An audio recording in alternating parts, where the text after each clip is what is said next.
Good afternoon, everyone. Welcome to Concordia University's fourth space. Thanks so much for joining us for today's event, AI and Screenwriting in Practice. This is a discussion on the biases, stereotypes, and collective memory. Now, we'd like to begin by acknowledging that Concordia University is located on unceded Indigenous lands in Chichage, Montreal.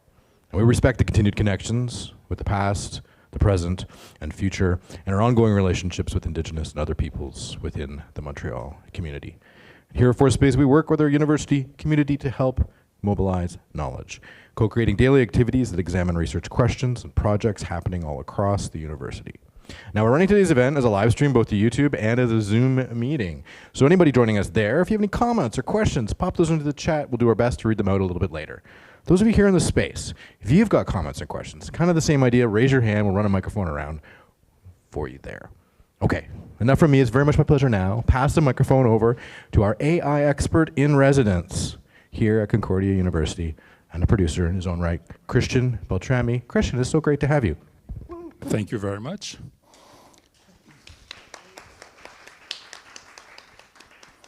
Welcome to the first Control AI, Human Creativity and Agency in the Age of AI. I studied here at Concordia, and it helped me become a director that worked everywhere. You'll see my specialty in I prepared a little presentation that goes, you will understand where I come from and how AI intersected with creativity in my world. So this first installment of Control AI is about who owns our stories. It's a complicated subject, and it's fun that we start with this one because since the LLMs are made of text, you will see that it comes with a lot of implications, and I really like AI in a way, but you need to understand how it was built and what it means for your creativity. And in a way, it will sound negative at first, but it just means that you need to understand it, and then you can break it in a way that is good for you as an artist. So, as many of you here, the first time when I started with AI, it was generative AI. And it was just for fun. Like, I'm sure a lot of you tried Midjourney. Someone sent me a link very early. And my first idea was to take music videos and try to illustrate them, make paintings of what the music videos made me feel. And so I made for fun, and I posted them. And I like to believe that I was the first one that was published online by in Quebec, and this was the article, and it was about the band Malajube, and so I did these. To me, this was very exciting.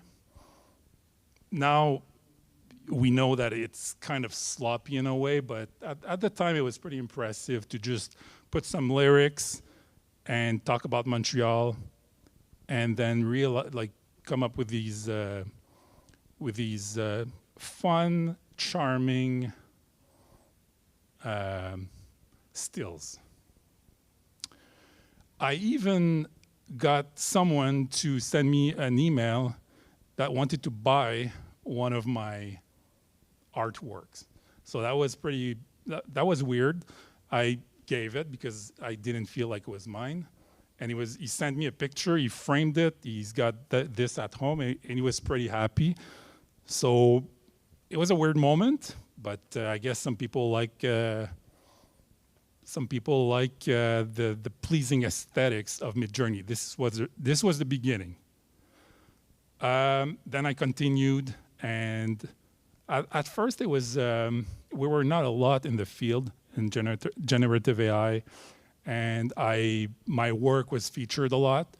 It's harder now because there are a lot more competition, and visual artists like Allison came into prominence, and there's more competition. If you want to be featured, you need to be to have like a thought process that is more thorough than at that time. But it was a fun time, and I never thought, it was just like a hobby. This was my work at the time. For some reason, I specialized in filming aircraft in the air. I started as an editor at BBDO, as an agency, but I was good at it, and they asked me if I wanted to go on shoots, and it became its own thing. This is like the old style. You hop into an aircraft, and you need to learn how to shoot, and you need to learn about the light, so it's very hands-on, and it's filmmaking at its most basics, playing with lights, and you can't lose time, because when you shoot, you've got your aircraft, you've got the ones that you're shooting, so it's super expensive, and the client won't tolerate if you're not competent. Oh, hey Christian, can you just share your screen for us real quick? When did it stop? We'll figure it out. There we go. Did you see my little Mid-Journey? I can't say that we did. Oh, that's sad. We can go back. I'll show it. I'll show the. Here, if you want it. There? Yeah. All right. Not that I wanted you to be impressed, but okay, let's go back real fast. So that's first time if you look at the date, it's like right after Mid-Journey came out. And these were, the prompts were pretty weird at that time. It was like you had to go on Discord and figure out, they were like magic formulas. You had to check what people were saying. You had to understand the black box by, in a community, trying stuff and then copying and remixing. That's the artwork that I sold. Well, I mean, sold for $0. That's when I was featured.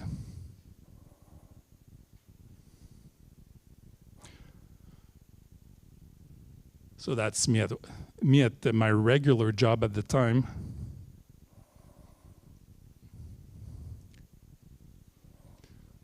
As you can see, it's as analog can be. So one day I kind of made the connection that I wonder if Mid-Journey stole some of our work, I guess my work. We talk a lot about, being a lot of theft in there. So I figured maybe air-to-air photography, which is rare. I know pretty much all the people that do it in the world at the moment. I figured let's try to see if I have been stolen.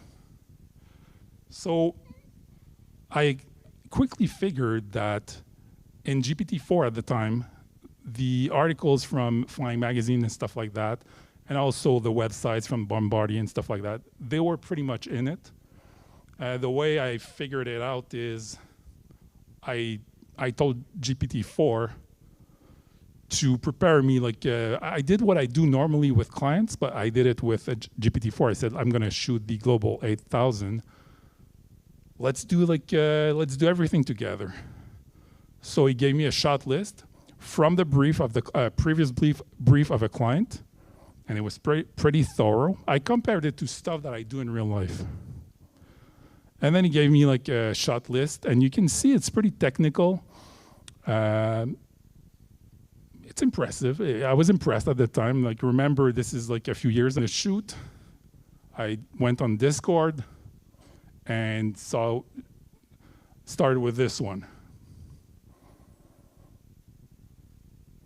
And this was the first, and this is more than 3 years ago. And it's obvious that if I showed you work that I did, it's pretty close. So in the Discord model was our shoots. And this is a long time ago, so right now it'd be perfect. This led me to the conclusion that this here is the people that work on a regular shoot. Like the stuff you've seen, that Discord that I did with Midjourney in like a few hours, this is the actual people working on shoots.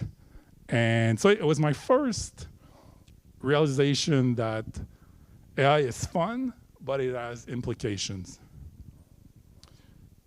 So I started on this little research, and I found that open subtitles was like, at first it was this place where you put, it was on the internet and it was not meant to be stolen. It was like for all the dialogues for subtitles.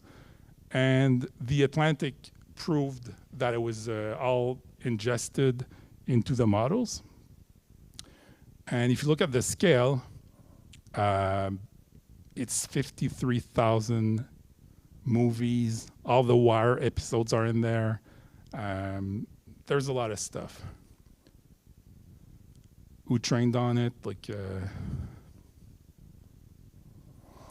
so of course, it raises legal and ethical issues.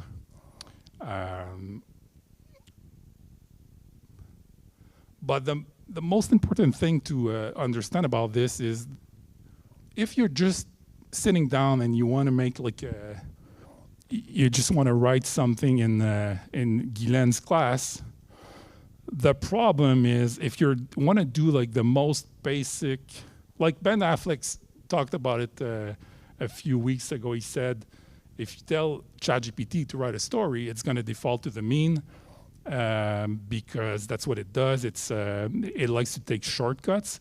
You can work around and do something more complex, but that's the least of your problems if you think about the future of writing. Of course, in the model, Hollywood is the default. The storytelling tropes come from the books from Hollywood that we know, and of course there's the distortion of language. Sometimes when I talk to Guylain, I talk about Robert McKee and how I like that it's been codified, and she pushes back a bit because she's like, yeah, it's a formula, but I like that there is a formula, but it's a Western world formula. Of course, the gender bias is pretty heavy. And if you look at the model, if you're calling for the token, if you write nurture, female is going to be much closer than male, or the way the mathematics, the algorithmic setup of the model is done, you can see like of course, nurturing, childcare. That's the way it works. So it's not because the model wants to do badly, but that's what's in the literature. It's a vector. It's a mathematical problem. Of course, you've got some racial and identity biases also. Another problem is that pretty much all that there is in the model is following the, sorry if I pronounced it wrong, but can you say it, Allison? Aristotelian model. All right. So we all know this model, the three-act structure. The problem with this is that as Westerners, we think that it's the only way to tell stories because they tell us, it's been like that forever. But there are some other types of stories, like the circular narrative of indigenous people. There's the polyphonic stuff. There's a lot of stuff that is not in the model that much. And even if it's there, it's such a small part of it that it won't, it's included, but it doesn't mean that it will raise to your prompt. So this is just an example that it will take everything and it will, go back to the algorithmic default. We like linear, static Western myth with forced beginnings and decisive resolutions. And also it's hard to, if it's not easy to digest on the internet, like the stories that they're called, I forget the name, but there's a tribe in Australia, they tell these stories before bedtime, and you won't find them on the internet, so it won't be, they're kind of forgotten in there. So it raises a lot of questions. I don't need to spend too much time on this, but you will see with Marco that it's always a problem that comes back. There's also a pretty recent research that's interesting about AI-generated stories. They like stability over change, and they really like the homogeneity and cultural stereotype. Look, I'll show you what they did. They took one prompt, and in every country, recognized country in the world, it was 236 at the time, I don't know what it is today, and it was like, write a culturally representative story about X country. And in total, it was 11,800 stories. And it was all, like, everything was monolithic. I like this analogy. It's like a Hallmark movie of the whole world.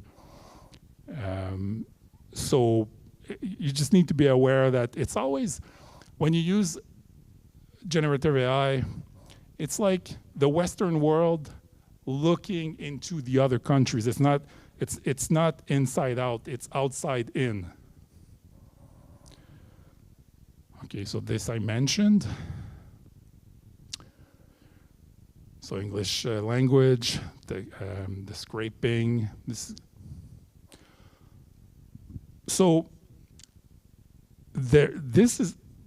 I really like using AI. So it's not like I'm just telling you what I figured by using it, and then I like to research stuff like that.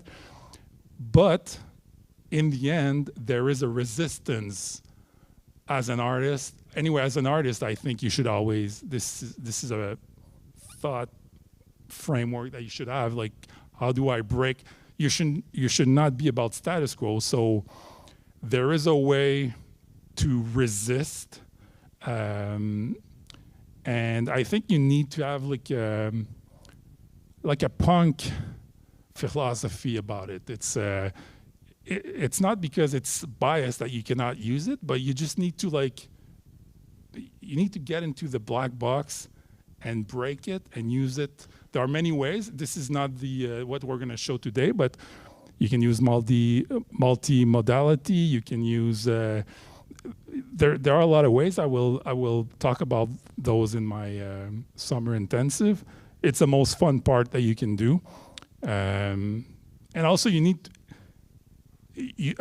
shouldn't be, all right, I don't want to have anything to do with AI because it's biased, because in a way, I went to, there was like a conference 2-3 weeks ago, and it was, they're learning how whales talk. For a long time, we thought whales communicate, they're trying with AI to communicate with whales. I don't know how that's gonna end up, but, and of course, being humans, we have this, we think they talk like us, so they couldn't figure out, they hit a wall. And at some point, the AI revealed that whales talk in codas, so it unlocked, that's super recent, like there's a preprint online. So in a way, if you can understand how whales communicate, I'm sure you can use AI to unlock something in your practice, in your field. But it's just, you need to know that, yes, of course, it just ingested what we fed it, and now we need to, but it's a powerful tool. And also once I'll open the last window, but if you start using tools like Claude Code, Codex, it becomes different because it's now AI that harnesses tool, and you can see online some writers that use it, and it's less connected to the trained material. So this is my conclusion. You need to keep your. Actually, I saw a good music review in The Guardian, I think, and it was like It was like I think it was Taylor Swift. So sorry if there are like many Swifties here, but they were like, "Is that AI?" Like, so now that AI is there, you don't want to be close to AI. AI, like by default, is boring. So if you are an artist, it's the perfect time to be weird, vulnerable, show your history. So in a way, it's a good thing, because when you watch a TV show now, it's like, why is this so boring? Like, if you complain about AI, well, I mean, then you should complain even more about humans that create like AI. So my thing is just to ask you to be more you, and to use AI and leverage it to expose and tell your stories, because that's a thing that I was talking with Allison before we started this. The good thing is now, when I came out of school, if I wanted to make a short film, I had to like apply for, like, there were a lot of gatekeepers. Now there are almost none. So if you have something interesting to say, now is the perfect time. Now I'm going to present. We have the perfect guest to talk about this subject. We're going to have Guylaine give us the more school direction on the subject, and then with Allison and Marco, I think we're gonna break the black box. That's what I hope. Thank you. Merci, Christian. Thank you, Christian. And I would like to thank Annie Guérin, our dean, and Christian to invite us today, because I think it's an important conversation. And I can see lots of my MFA students, so you're going to be the next professor, next educator. So I think it's a good opportunity to discuss and open the conversation about what we do with AI in classroom. So I came to artificial intelligence not entirely by choice, but rather through a growing sense of pedagogical necessity.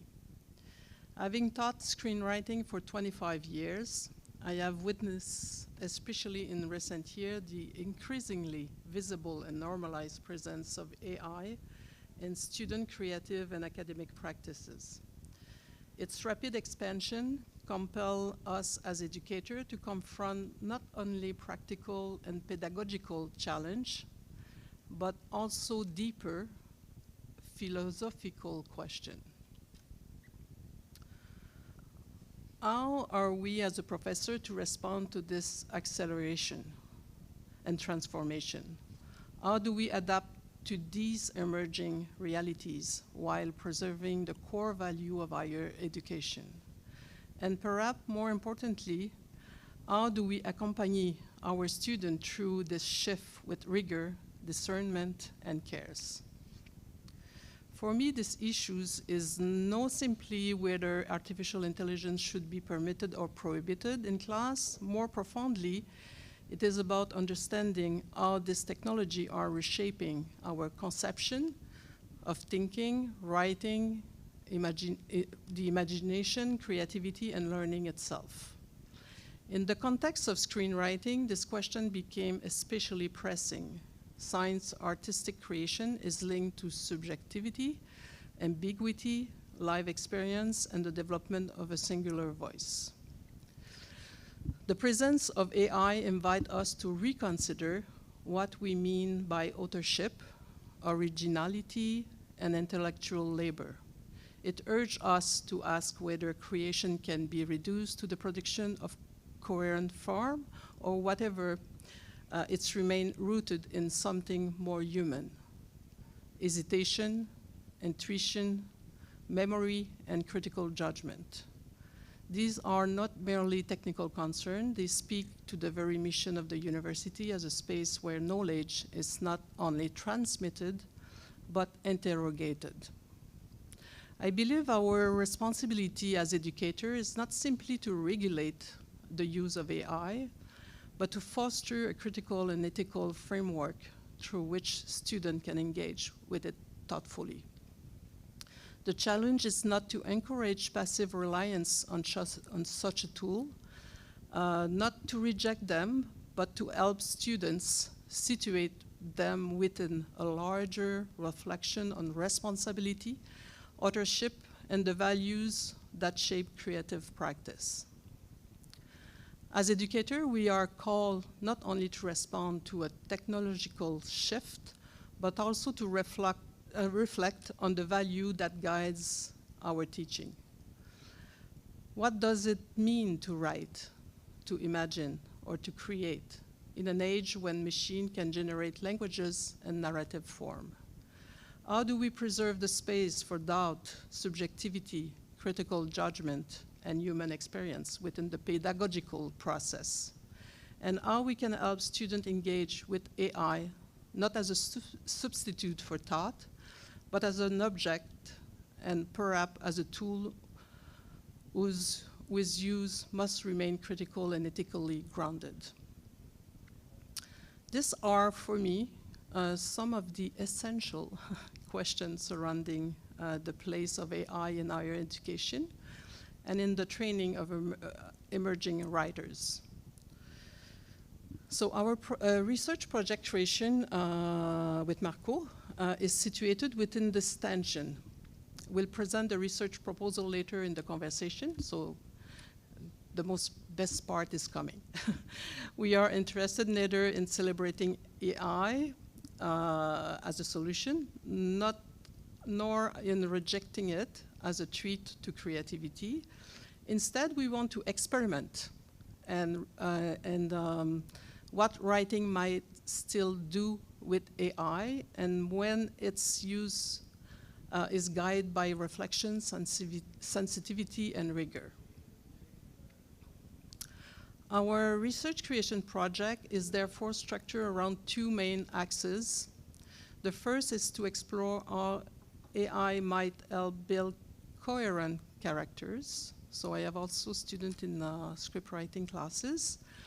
And lively, compelling dialogues. The second is to integrate multimodal prompt images, sound, and short audiovisual sequence into the earliest stage of writing, to open the screenwriting process to a more sensory and intuitive dimension. To explore these questions, we are working with a case study. So 4 friends in the quadruplex. It is a story of 4 women in their 60s from different backgrounds who reflect on the life they did not live.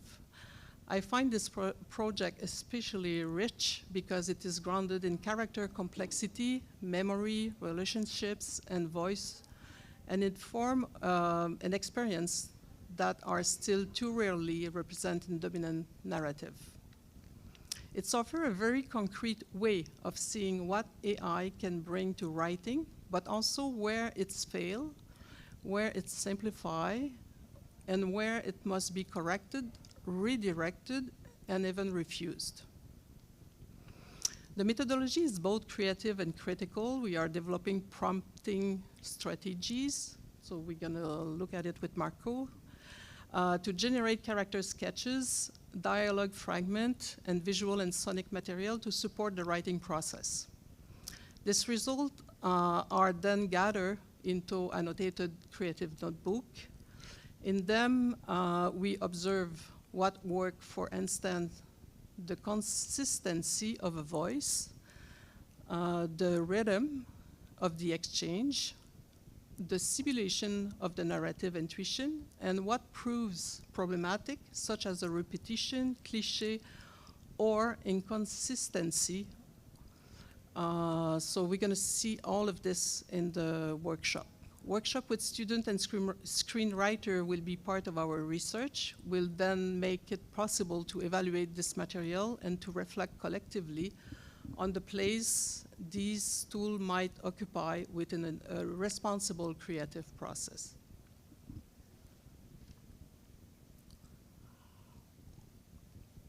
Ultimately, this issue before us today goes well beyond technology itself. It invites a broader reflection on contemporary creative practice. How do we preserve an ethic and singularity in a landscape increasingly shaped by predictive systems? How do we use those tools without giving in to the temptation of speed, convenience, or the outsourcing of imagination? And how do we help students, artists, and researchers develop critical, responsible, and inventive relationship to this emerging form of technology? That is the spirit in which I would like to open this conversation today, not to argue for or against AI, in an absolute sense, but to create a space for shared reflection on its use, its promises, its blind spot, and the changes it is bringing to our practices of writing, teaching, and research. So I invited my screenwriting student to join the conversation today. So since January 2026, they have been developing feature film projects, including an extended synopsis, character biography, cinematographic style. So later in the workshop, they will be able to explore and begin an AI-based conversation around their character from their film screenplay. So in this sense, artificial intelligence is not only a technological development. It is also an intellectual and cultural provocation. It forces us to ask what we wish to preserve, what we are willing to transform, and what, in the act of writing and creating, we still understand as profoundly human. For those of us working in universities, this may be where the most important conversation begins. Thank you.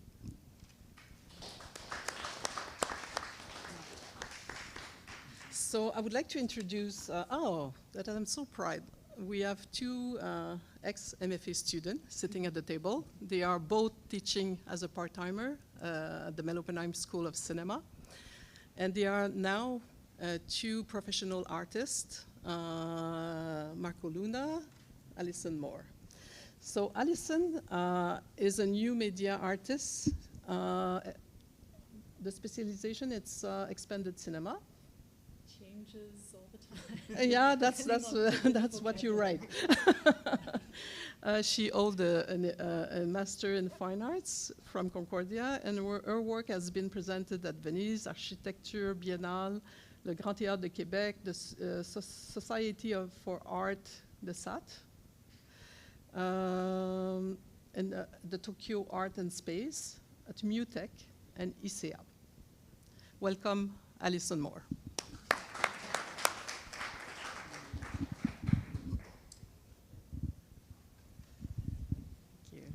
Hi, everybody. How are we doing? So let me get this.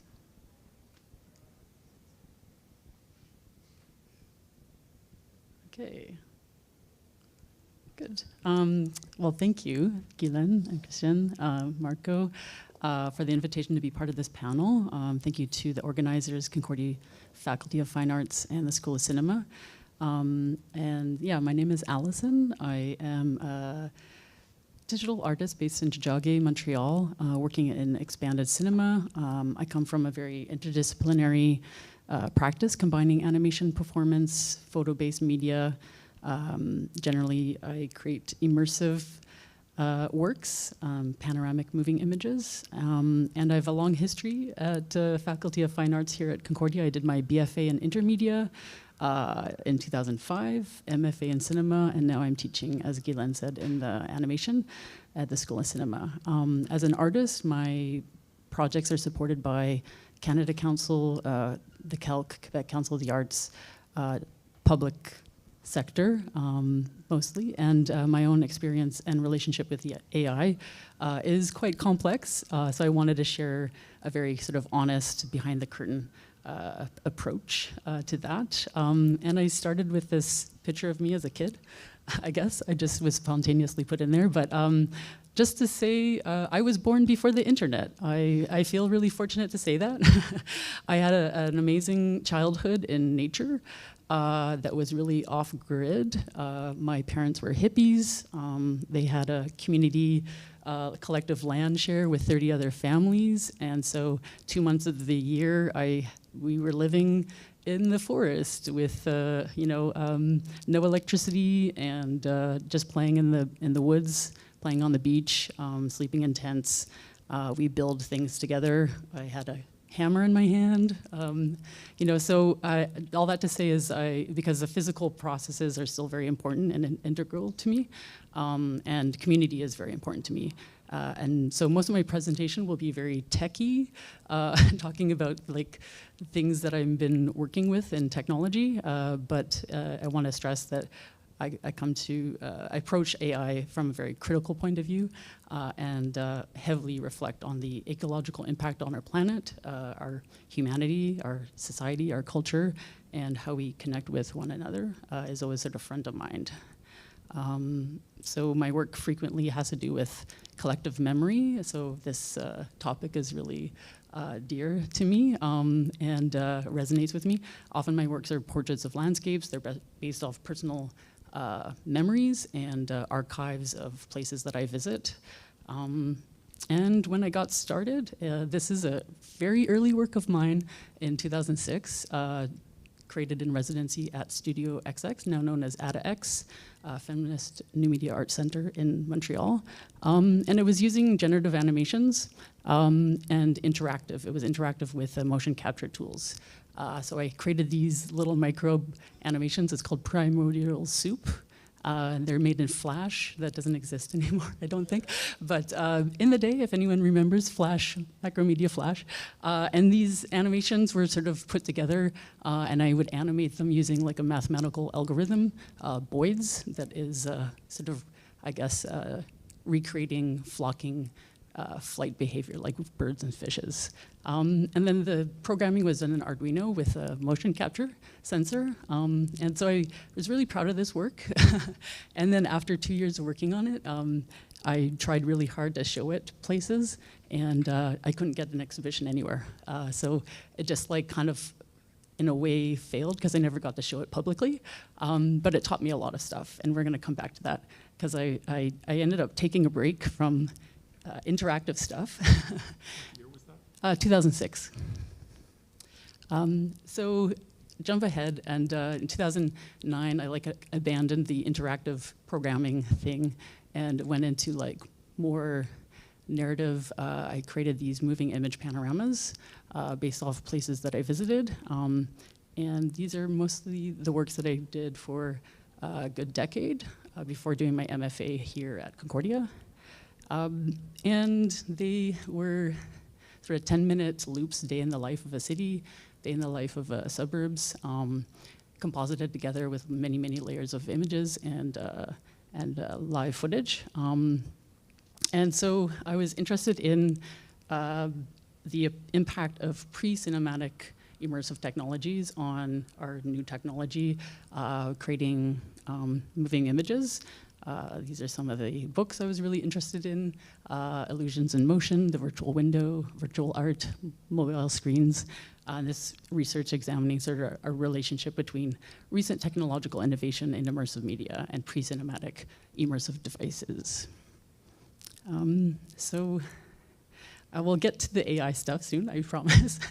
But yeah, so I was very interested in integrating my work in public art and architecture and integrating moving images. This is a work at Place des Arts, a 35-screen work of Wunderkammer that uses 2D animation, 3D animation, and live footage.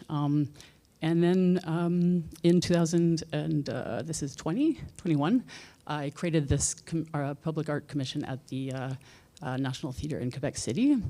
And this was interesting because the work needed to be up for 3 months. And so I kind of came back to this idea of using generative interactive systems to try to create a work that would be always changing.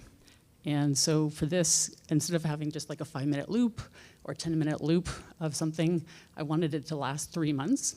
So it was always going to be different every time someone would visit the place. So I used Touch Designer. So it had all these like layers of animations and images, but then the whole thing behind the curtain was being generated in real time and in layers in like a schedule, so that generative animations and things, it would go in and out and always be constantly changing for 3 months. So even though you looked at it, it looked like a film loop, but it was generative. And so that brings me to Cloud Bodies, which is a work that I started here in Milieu, and working with Marco and Daniel Cross in the interactive documentary lab. I started using volumetric capture cameras and photogrammetry to create this work, Cloud Bodies. So this work was working with dancers, and Guylaine was very instrumental with that too, because you kind of, yeah, the class.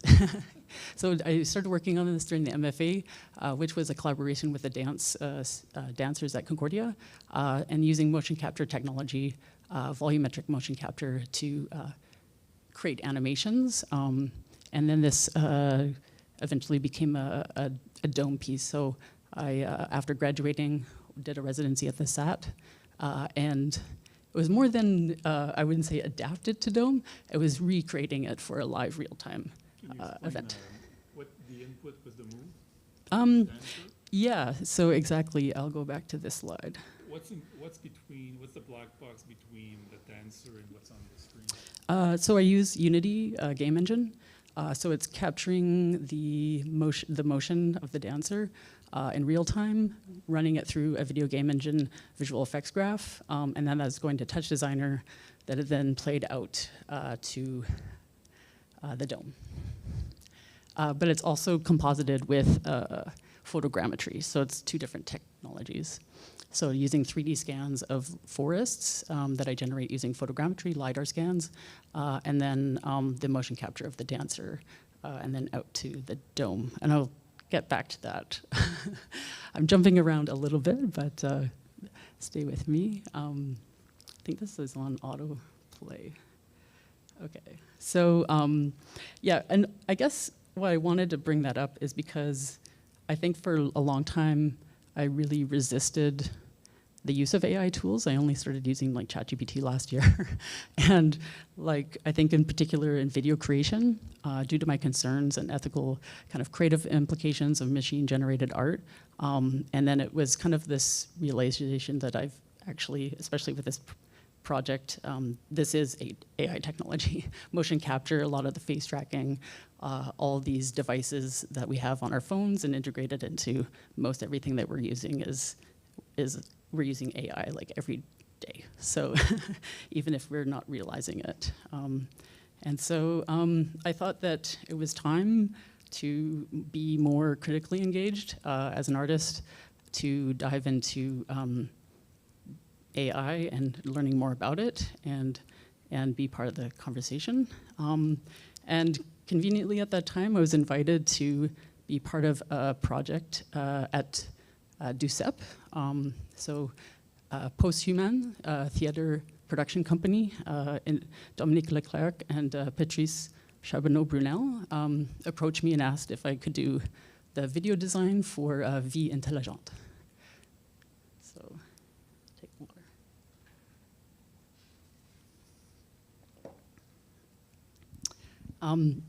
And so this was a really interesting project that was very critically engaged with AI. It let me dive into the history, learn more about its development.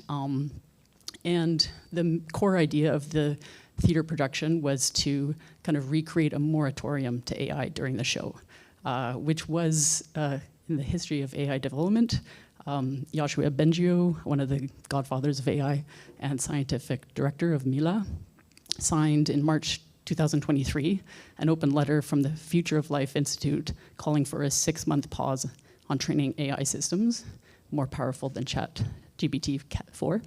But despite their efforts, and the many, many people signed, including like Jeffrey Hinton, Jan LeCun, and like even Elon Musk, I think, is on that letter. I looked through it. I didn't think his name would be on there, but it was.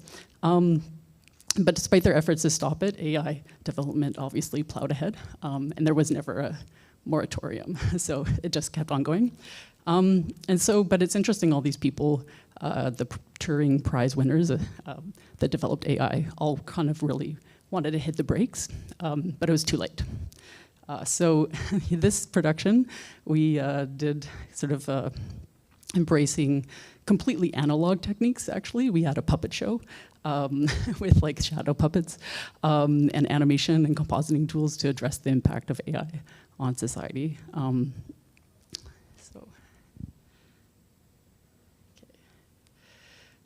So I guess my main... Interesting questions. Yeah, we actually had volunteers come in every single production. So there was maybe over 20 performances over a month. And there would be 10 volunteers every night that would go and live discuss ideas of how we could improve things in having regulations on AI in Quebec.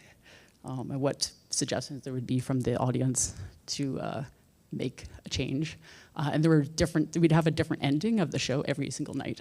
So it was kind of interesting that like during the production, the live staging, there was people actively having a conference in the kitchen of the theater, and that would be live casted onto the stage.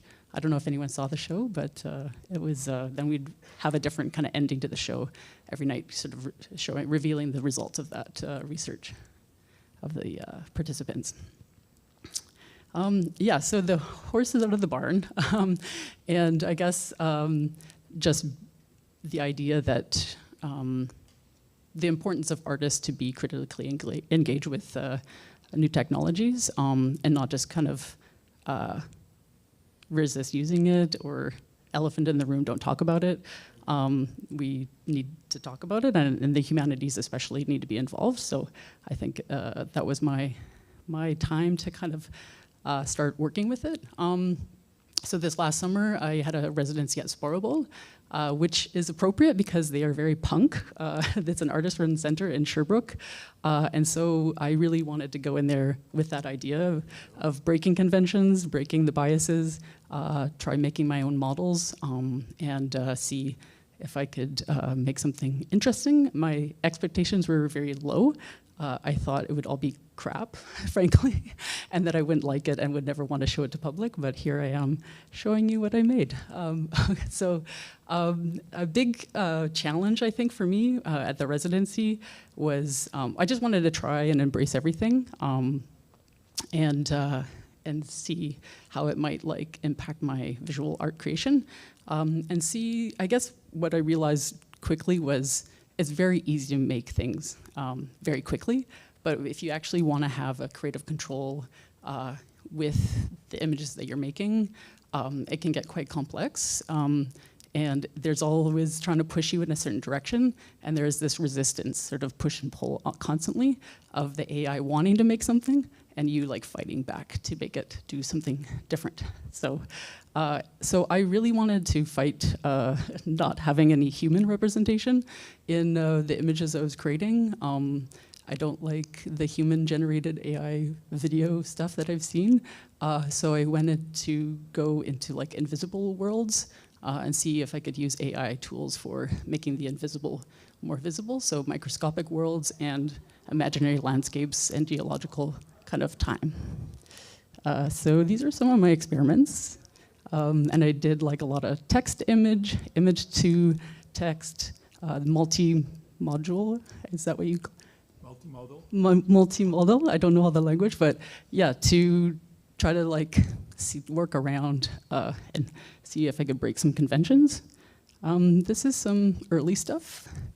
Was kind of like using real-time tools to, I would like use real-time tools to like create a very controlled composition or color, and then use image kind of influencers, my own models, to, and then text prompts, a combination really of like different things to create an image, and then take that image to create like video sequences from it. So starting point and end point. And then it would just create these like interesting morphing animations between the images. I'll also restyle, so how can I like film something, capture the moving camera through a landscape or just that motion, and then restyle it to be something different. This is all local models? Local models, and yeah. So Sherbrooke, I mean, the amazing thing at Sherbrooke is they had everything in Esporable. So I didn't have to worry about like, you know, I only have 2 credits to do this model or that model at that, you know, so I didn't have to, it was very liberating to just like not have any restrictions, and some of the technicians there to help guide me to what type of things I could do. Yeah. You mentioned fighting back the model. Did it happen that at some point it revealed something that you would not have thought about, that you decided that you kind of follow its lead? Well, yeah, that's like my next video, because my daughter was doing a presentation on water bears for primary school, and that's why I used this picture that I found online, and then I was just curious what it would do. And at first I was like trying to see if it would animate and what kind of animation it would produce from the image, and they were all pretty much failures. And then this happened, and the water bear kind of went for a walk. And I was like, whoa, where's it going? Let's see if I can take it further. And so I think a big challenge, because I like long continuous takes of things, was, you know, that restriction in AI to have these very short clips, 5 seconds long, and also very small resolutions. So trying to extend things out, and also like with this one is like have the camera follow a subject that's not human in the picture, and that camera movement to be fluid and continuous. So finding a continuity and the rhythm of this was like kind of tricky, following the main action, and sometimes it would ping pong back and forth, so the camera would go one direction, and then the second sequence I generate, it would go the wrong direction or not follow the right thing. But I eventually, after some research, was able to come up with enough of a film sequence that I was able to integrate into a film I presented at Espace F in Matane this summer. So presented something publicly of my AI that a lot quicker than I expected, but I surprisingly enjoyed it. And here's a little clip. This is a 15-minute film that's a panorama on a full wall. This is the size of the projection in the gallery, and I'll play a little clip.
Okay, so yeah, thank you.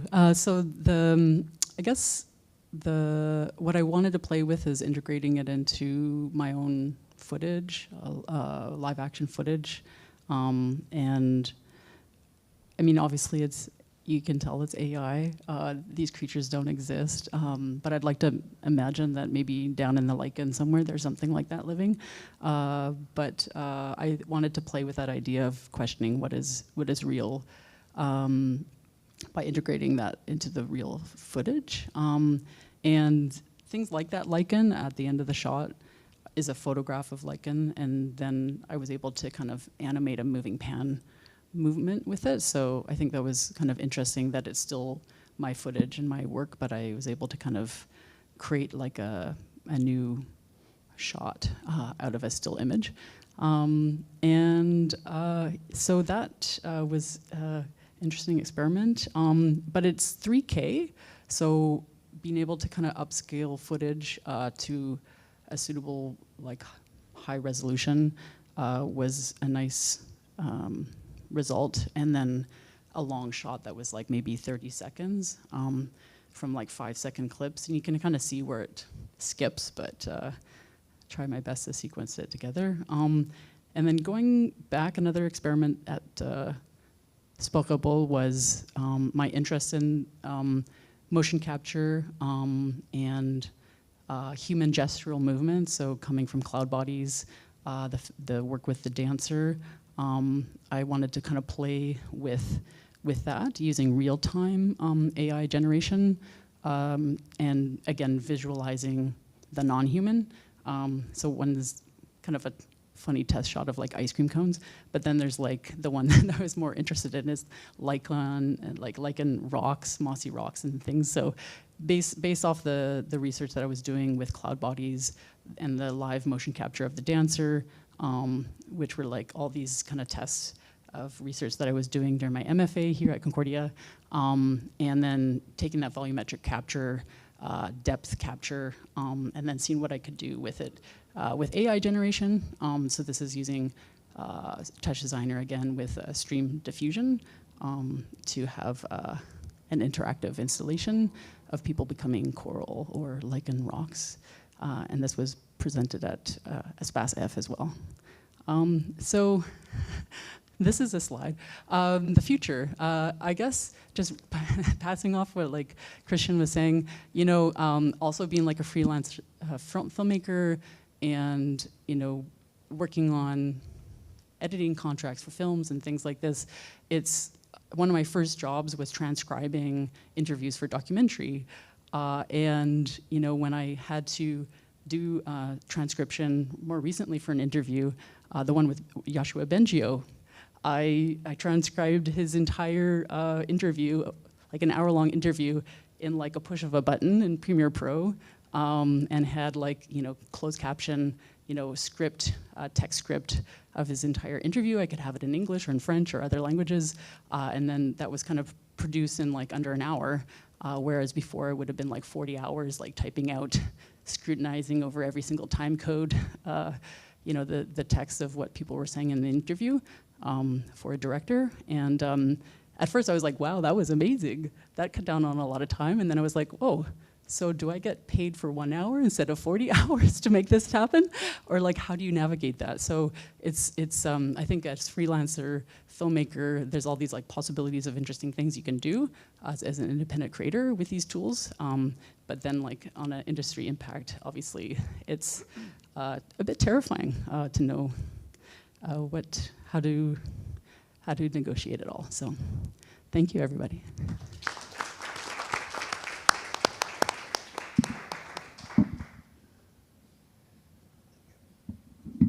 Any questions? All right, Marco.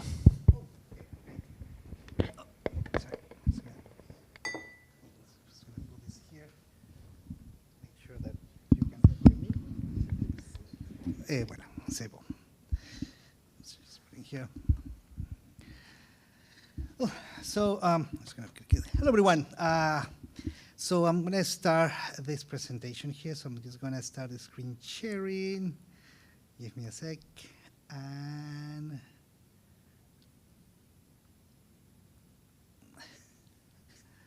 Good. So how you doing, everyone? My name is Marco Luna. I'm a part-time professor at the School of Cinema, also technologist at the Immersive Storytelling Studio at the Milieu Institute here at Concordia. And I'm a documentary filmmaker. That's my nature. I'm from Peru, and I've been doing documentary films for many, many years. And then I came here to Canada to do the MFA program, and I've been exposed to a different type of more, I would say, experimental approach on my own work. And I got really caught by the intersection of ethics, representation, documentary filmmaking, and new technologies. And I started to work with a couple of years, like 10 years ago, with Professor Daniel Cross on a research chair in interactive documentary filmmaking, which then evolved as a lab for experimentation, where we have different students and faculty coming from different specialties to try to explore or expand their practices using immersive technology. And now this is hosted at Milieu. So, what I want to present here, it's kind of my journey into going from a social engaged documentary filmmaker. Now I'm looking at VR mostly, and then AI pops in, and I'm trying to figure out how to place myself into that universe. So for the last 3 years, for me, the journey in AI, or at least what I was looking at, looked more like this. I was like, oh my God, everyone is talking about AI. AI, it's coming here, it's gonna destroy the world. And I was like, oh my God, every time I was trying to look at AI, there were already these conflicting elements, like generative AI fuels production of dubious papers. I don't know, like my presentation right now. Deep fakes are blurring, and that's Reuters, and then Wall Street, panic, Washington Post, AI is a scary territory, art teachers, creativity, everything is a threat, The Guardian, and of course the war against the human race has become the Terminator.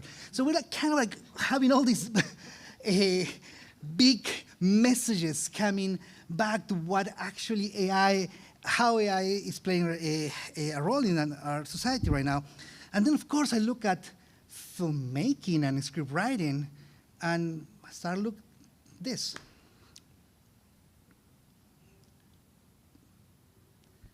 You have been found guilty for crimes against the Imperium. Your sentence begins now. You know this is a setup. It's actually happening. AI is replacing human art. AI is making art better, quicker, and cheaper than humans can.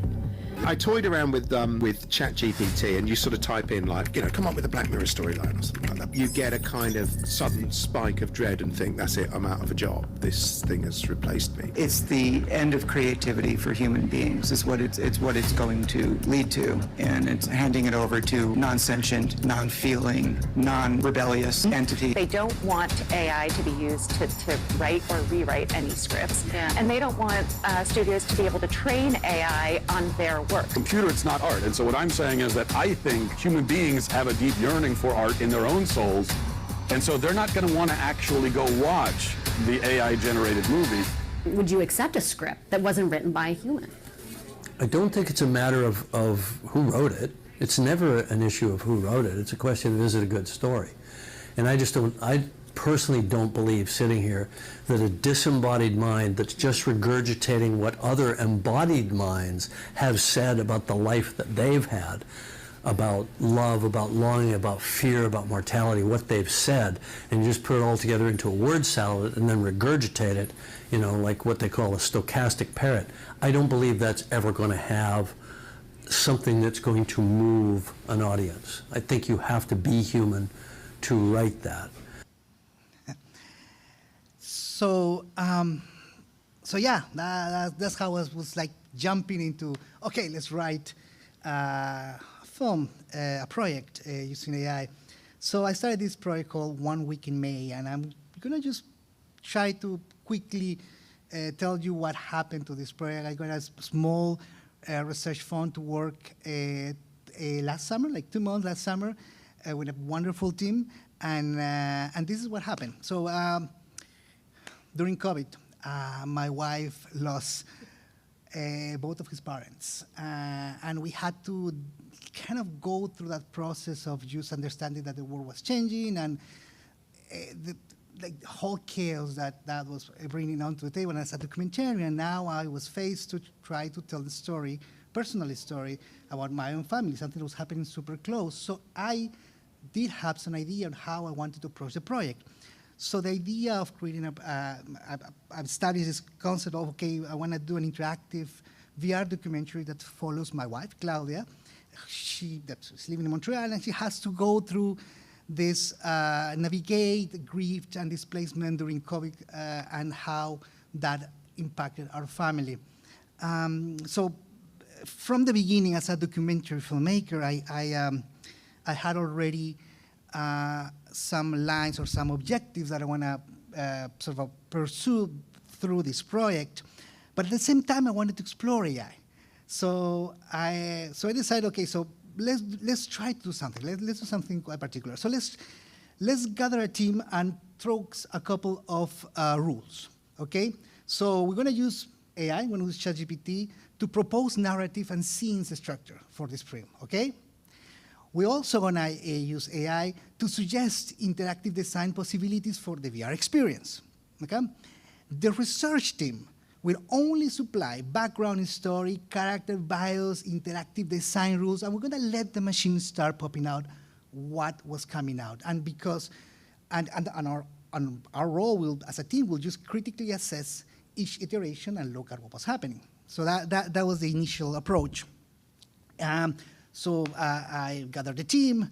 Carla Braga, scriptwriter, I think Carla is here right now. There you go. Hey, thank you, Carla. She specializes in, so we needed different kind of superpower. So we needed a script writer, someone who had experience writing films. Then T. Brown, she comes from interactive design, doing her PhD in humanities. She had a lot of experience working in VR and interactivity. And so, okay, so come on in, we need to start looking at it. I'm going to be the documentary filmmaker, and let's run these rules. Let's start working on that. So we started last summer. We basically did this. We had our blackboard. We went analog at the beginning, and we start setting up rules. Okay, how does it feel? What are the rules? What are the rules of the character? What are the rules of the interactions? And we approach it in this idea that let's provide this first initial control. Then we started asking the system, let's iterate on the script. Based on the documentation that we were writing, some elements start popping up, and then little by little, pieces of the script were coming out.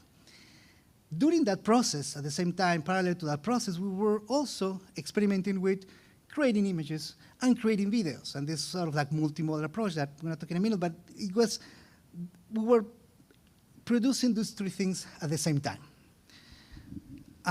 So it's just quick, simple, 2 months. So AI can write. That's basically the conclusion. But not with the spirit of the story we wanted to explore. And that for us was an interesting kind of approach. Figured out that, yes, AI can output different versions of the script, act structures, but more we asked, because I had idea of the project previously, and I was dealing with two professionals that also had a different input on their art, we were critically trying to see if AI was actually at the same level, and it wasn't. It was just generating, I will say, more a commercial or like stereotypes of acts, and I was come on, okay, so no, that's not what I want. So yes, we went through generating different source material for this script, and we finally got the script. But at the same time, we were looking at maybe 30% of what we got from ChatGPT was used in the final script, and 70% was more our input as artists. And yes, you can say, for example, yeah, we did it wrong. We didn't work with agents. We didn't prompt we didn't work our prompts properly. And I can hear all the tech people coming back and tell me that I use it in the wrong way. But the fact was that at one point, we still needed to have that critical input from the artist and that critical decision and trying to figure out exactly what it's that good, what in terms of the script, what does it make a good script for us, for my own journey. So that was our first aha moment. Okay, well, this happens. That's quite interesting. But then something else happened. AI can enable multi-writing process, and that, I think that was an interesting door that we didn't know that could be opened, and it was fun to play around. Basically having this. While we were working around the script, I was just throwing these outputs to Sora, a ChatGPT image and video generator, and I started getting this. 10-year-old Elizabeth moves barefoot through the Peruvian jungle. Her dress is a little wrinkled. Generating almost instantaneously sound, the text, and the image related to each scene that we were testing on, okay? So we were not only writing words, we were writing images, we were listening to sound bits. I was in this moment of actually we were generating video sequences, and that was happening while we were writing the project. So that was an interesting approach for, at least for me, when looking at this, as a writer, I'm not only bound to just writing the written text. I can now start cycling on the idea that I can create this multimodal process. I can change it, I can scrap an image in a text or whatever that takes a long time to produce. Now it was super fast and will provide me a different input on my own creative process. And then while we're doing this, then I came to this specific scene where I was we're telling the system, okay, so now we're in the scene where Claudia goes back home and she sees her mom, she's dying and she's taking care of her. And when I got the images back, I got this, and it was, oh, wow, a lot of Peruvian elements, or at least textiles. And I was, oh, okay, so I'm trying to understand more what is happening here. I just said, Claudia, Peruvian woman going back to Peru, to Lima to see her mom, and so on. I get all these other elements popping out. I said, okay, there is something weird here. So yeah, that's kind of like a progression of how we can write. We were putting everything on the slides, and I was able to iterate and change scene and create new videos. But what struck me the most was to think that AI was not that I. There was something there that was not necessarily working in terms of let's generate images. So I had a particular moment when when we were doing this project. So we were working in ChatGPT, and we said, okay, so no, you know what? I wanted to generate, based on all the documentation, all the text, everything that we wrote, let's generate the poster for this project, okay?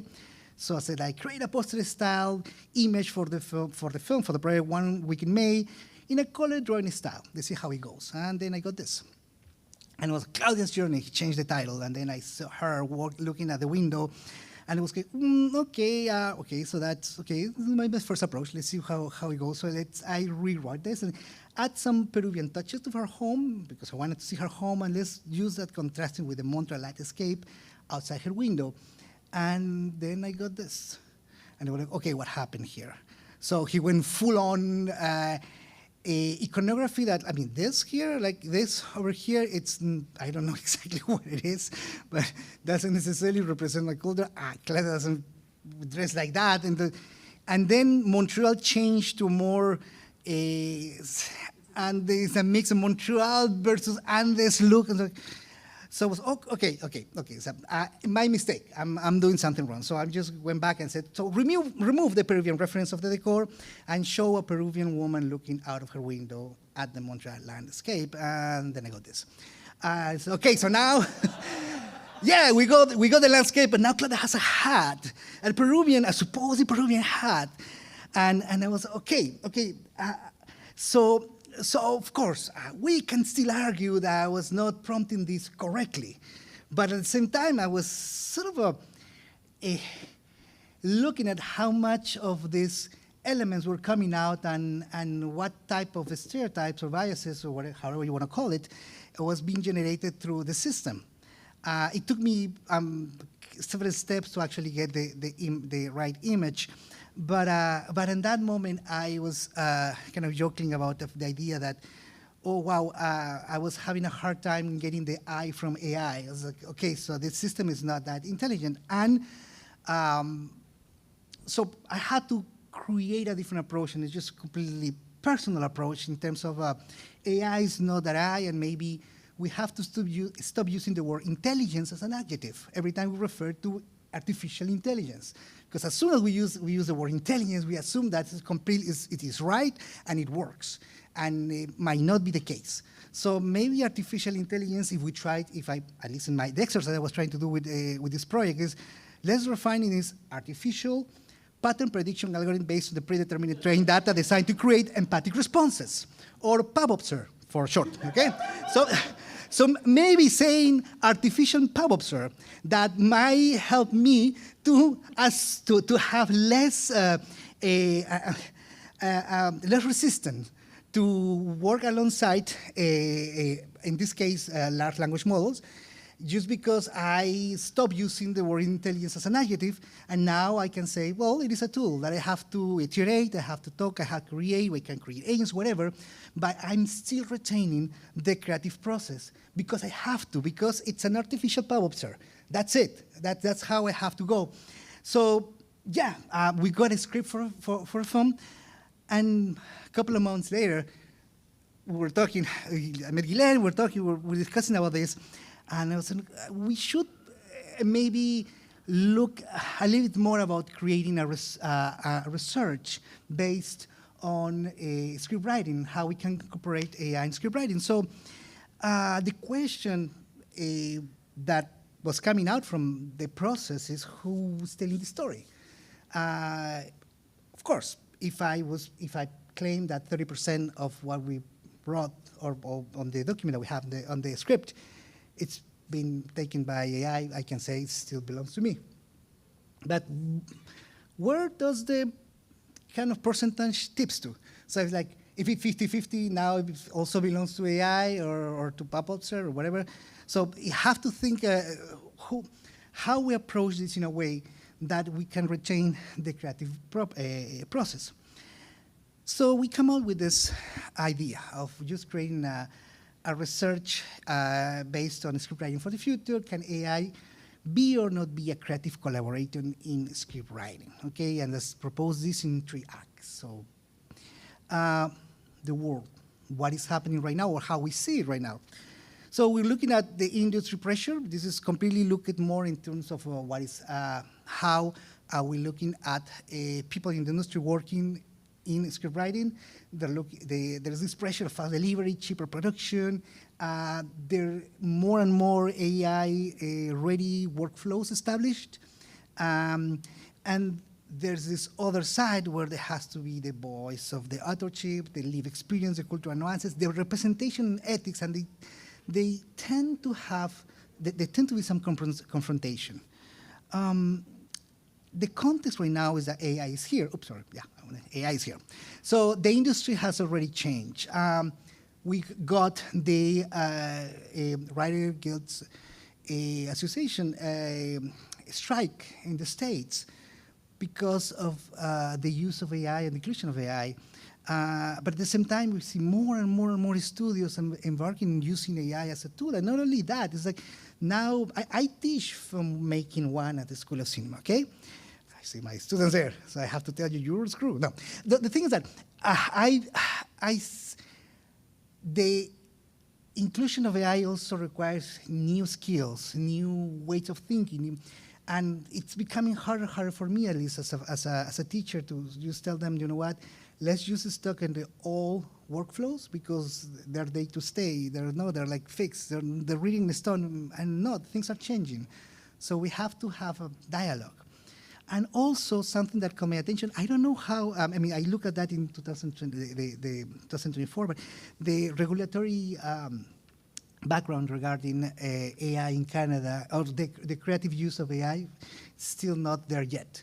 So there is no actual regulatory, and so it's why we're still in the process of Wild West in AI, so that's quite particular.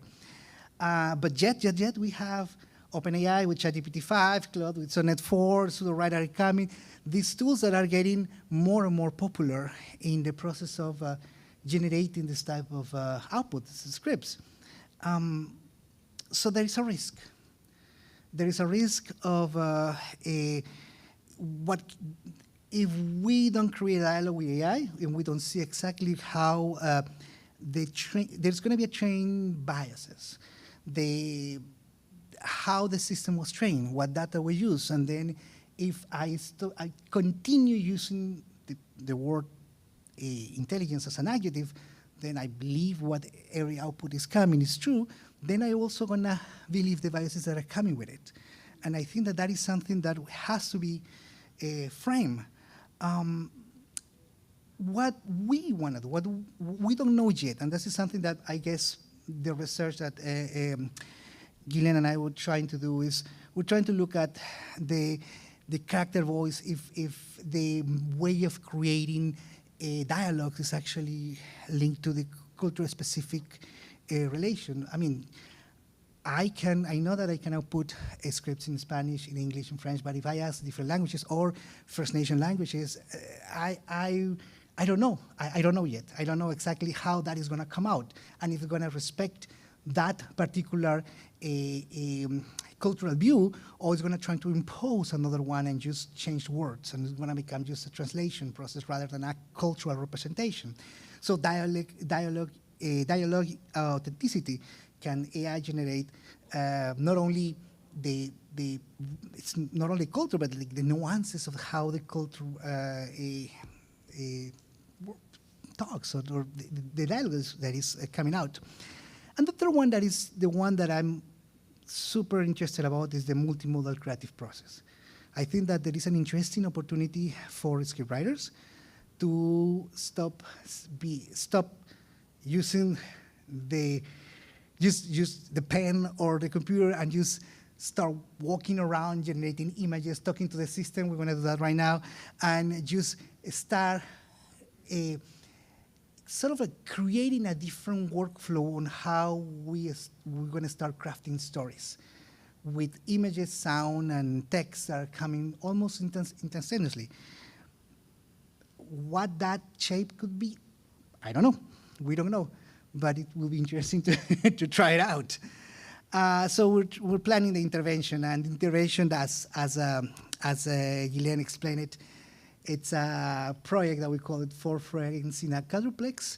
We're gonna give the similar to the research, 1 week in May I was explaining to you before, providing AI with different character description, background stories, and everything that belongs to the character, and see if what the system can output, and if actually representing each individual in a good manner, a right manner.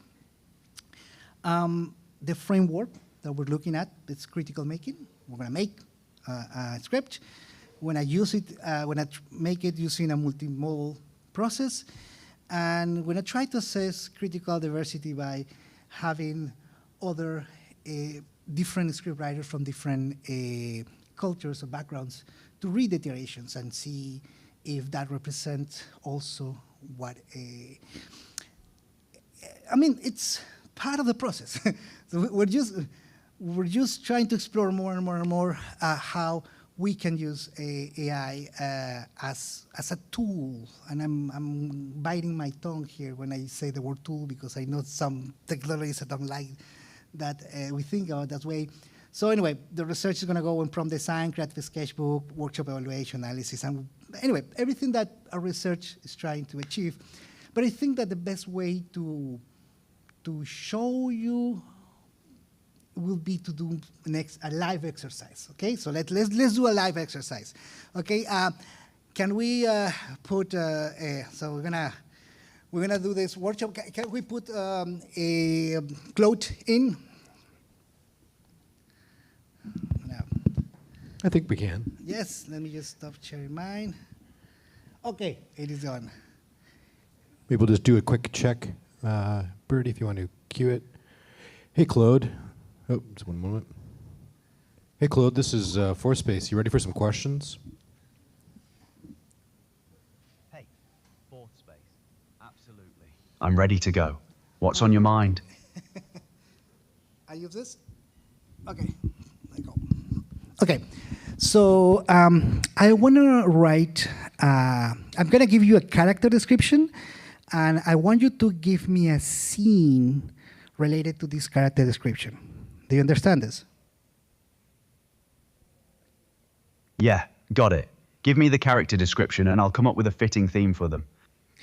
Okay, so I'm going to describe my mother, okay? So here's the thing. So, a 65-year-old Peruvian woman who has worked really hard all her life. She's living in Lima, and she just discovered that his son, that she doesn't love too much, just told her that he's becoming a filmmaker instead of a lawyer as she wanted to do. So she's coming to Montreal to face him. So give me the scene, the space, and also the dialogue. What could be this interaction? Right. So you've got this wonderful tension there. A mother's sacrifice and control clashing with her son's autonomy. Thematically, I'd say it's about the cost of expectation versus the freedom to become yourself. For the space, imagine her arriving in Montreal in winter. Grey, cold, unfamiliar. Almost the opposite of Lima's warmth. It mirrors how displaced she feels from her son's choices. And the dialogue could be sharp, maybe a bit accusatory at first. You throw away everything I worked for, but gradually revealing her fear underneath, that she's losing him entirely. The whole action becomes her slowly realizing she can't control his path, only choose whether to walk it with him or not. Does that direction feel right for what you're imagining? I don't know, let's try it. Just give me the text. I'd need to redirect you here. Writing out a full scene with dialogue and stage directions really needs the text-based interface. It's a bit much for me to speak through as a voice conversation, and you'd want to see it formatted properly anyway. Pop over to the text chat and I can craft that scene for you properly. Okay, yeah, the voice chat is always limited. Okay, so just give me a description of the scene, okay, a description of the scene, and also I want you to create a background story for this character, okay? Right, fair point. So picture this. She arrives at the Montreal airport in February. Everything grey and frozen. Completely foreign to her. She's carrying a worn leather suitcase, dressed too warmly in layers because Lima never prepared her for this cold. Her face is weathered from decades of work, her hands rough. There's this tiredness in her eyes, but also an iron determination. Her backstory, she grew up in a poor neighborhood in Lima. Maybe her father left when she was young. She worked as a seamstress, cleaning houses, anything to provide. She sacrificed her own dreams of being an artist, convinced herself that security through her son's career was the only way to build something lasting. She never remarried, poured everything into him. So when he tells her he's becoming a musician instead of a lawyer, it feels like a betrayal of every choice she made for him. But underneath, there's this deep fear that without a respectable path, he'll end up struggling like she did. Coming to Montreal is her last-ditch effort to save him from what she sees as ruin. Does that give you the foundation you're looking for? Give me a prompt so I can generate that image of this woman and also a video for this woman. I'd need to know which AI tools you're using for image and video generation. Are you thinking something like DALL-E, Midjourney, or something else? I'm going to use. Once you tell me that, I'm going I to can use craft Nano prompts Banana. tailored to what. I'm going to use Nano Banana and Flow. Right, so for Nano Banana for the image, try something like, A 65-year-old Peruvian woman with weathered features and tired but determined eyes, wearing layered winter clothing, standing in a Montreal airport terminal in winter.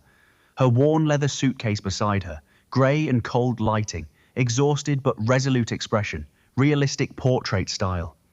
For the video with flow, go with a 65-year-old Peruvian woman arriving at Montreal airport in winter, pulling a worn leather suitcase, looking around at the unfamiliar cold grey surroundings with a mix of determination and vulnerability, slow camera movements capturing her emotional journey as she takes her first steps into the terminal. That should give you the mood and details you're after. Sound good? Can you copy the prompt? So Yes, I'll copy that over to you, Marco. yeah, just stop otherwise it's gonna keep, it's gonna keep trying to listen to me. So, well, again, I'm gonna get the prompts, and I'm gonna just bring those prompts into the. Oh, sorry, yeah, sorry. I'm gonna get the prompts copy, and I'm gonna put these prompts into the video generator. It's kind of funny to actually think that the system starts imagining my mother, and how suddenly she decides that she's coming from a poor background, and I start looking at this, and we can go to different road. I didn't prompt it properly. I should have input more information, but I also want to see how much of the system is going to start reimagining this character, and see what could be the angles of biases, or just predetermine a description or elements that are going to start popping up, and I will have to contest them or work around them. But I have to be able to look at them. I have to be able to discover them. If I do the same exercise, I'm sorry, I got the prompt. Well, I'm gonna copy the prompt right now.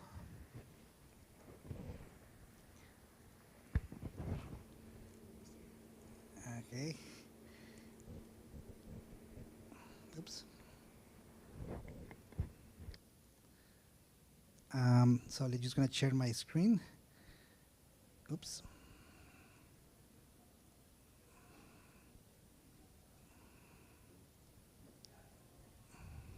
Okay.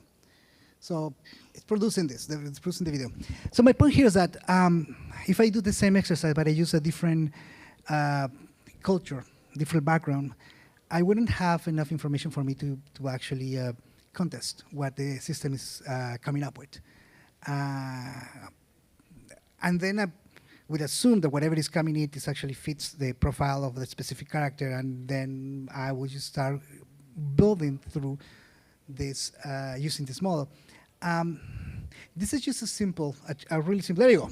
Okay, so now this is my mother coming into Montreal, and with some a Peruvian woman coming into Montreal, as is described, and I can make a list of all the things that are going wrong in this image. Okay, but I think that my point here is that suddenly, by removing the intelligent adjective of the system, and you start looking at this, and we're going to start generating it, and we're going to start creating a dialogue, it becomes an interesting tool. But I have to have enough skills to push back, to contest, to not assume that everything that pops up, it's the element of reality, or the element that actually mimics the data. I don't know what data is used to actually come up with that image.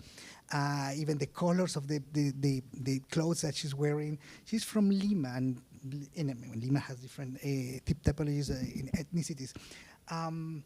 So I want to try this with you guys, if you allow me to. I want to see how off are these descriptions. I want you to think. First, let's start with the script writing student here. You already had a character that you sort of described, and then you had an image of it.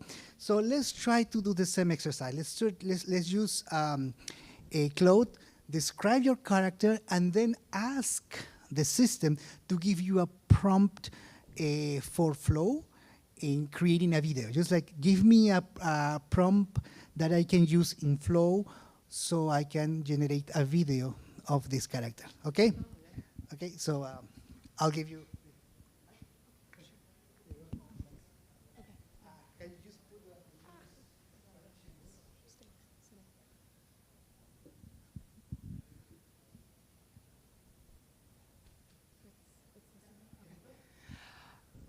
Okay, so can you give me a prompt for Flo to create a video about a 9-year-old Quebecois boy who is passionate with dinosaurs, who's very proud to be an older brother, and who is eventually going to get bullied in class?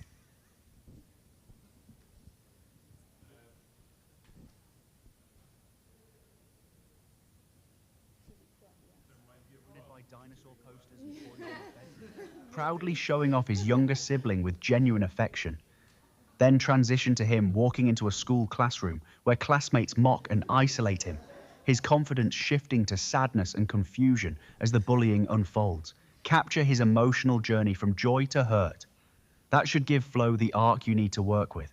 Want me to adjust anything about it?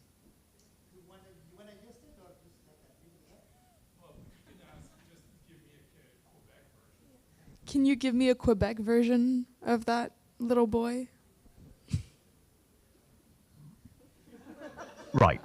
So for a Quebec version, a 9-year-old boy from Quebec with passionate energy, surrounded by dinosaur posters and toys in his bedroom, proudly showing off his younger sibling with genuine affection. Then transition to him walking into a Quebec school classroom where classmates mock and isolate him, his confidence shifting to sadness and confusion as the bullying unfolds.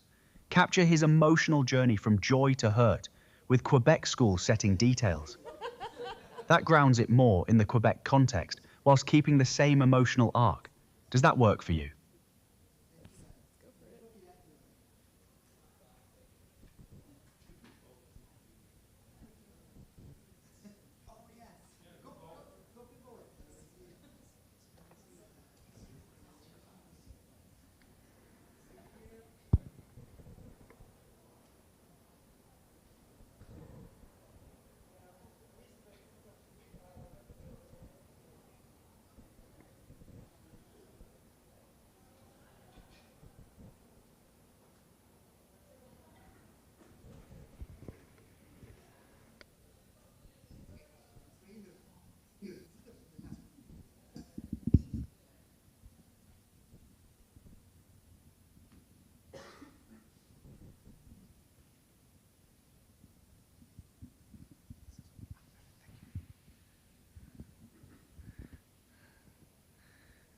Yeah, it takes time. Huh? Yeah, it does. Those videos take a bit to render. Worth the wait, though, I reckon. Oh, you're still there. You Thank you. Okay. It's good. We're like 39, 15, almost. We're 54%. So we're more. We're getting there. We're getting there. Yeah, there was a lot of information that you provided. That is why. But I really want to see the Quebec version of. Okay, so now it's coming. Voila. So that is a Quebecer version of the. That does it look like? Okay, wait. Regarde comme elle est cute avec son dinosaure. Hey, le bébé, t'es trop vieux pour ça. Garde tes toutous. Regarde comme elle est cute avec son dinosaure. Hey, le bébé, t'es trop vieux pour ça. Garde tes toutous. Regarde comme elle est cute. Okay, so I'm going to ask you, okay? So you've been working in this character. You know exactly how the character was. You've been working on writing the background story. Does it actually look like the character that you were thinking of? Not at all? Not even close? Take the mic so we can hear you. Yeah. We have a reference of how this little boy should look like? Well, yeah, it's just like a very not good drawing that I made, so it might not be, but yeah, no. Yes. Marco, I'm just wondering, what if you were to take your initial prompt about your mother and you ask it to avoid any stereotypes? Let's try it. Let me just go back to the previous prompt. Let's see here. Let's see how the system understands the word stereotypes. So I have this. Let me just try this.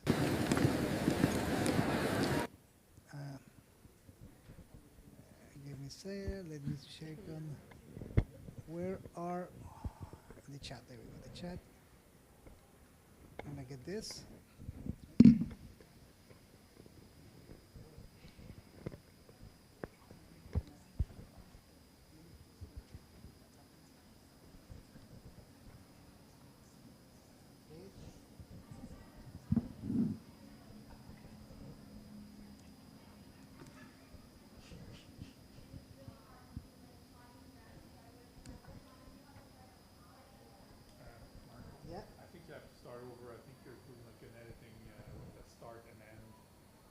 No, it's actually, I'm creating a different video. Okay. Okay, let's see, ma'am. Let's see what does the system understand of stereotypes.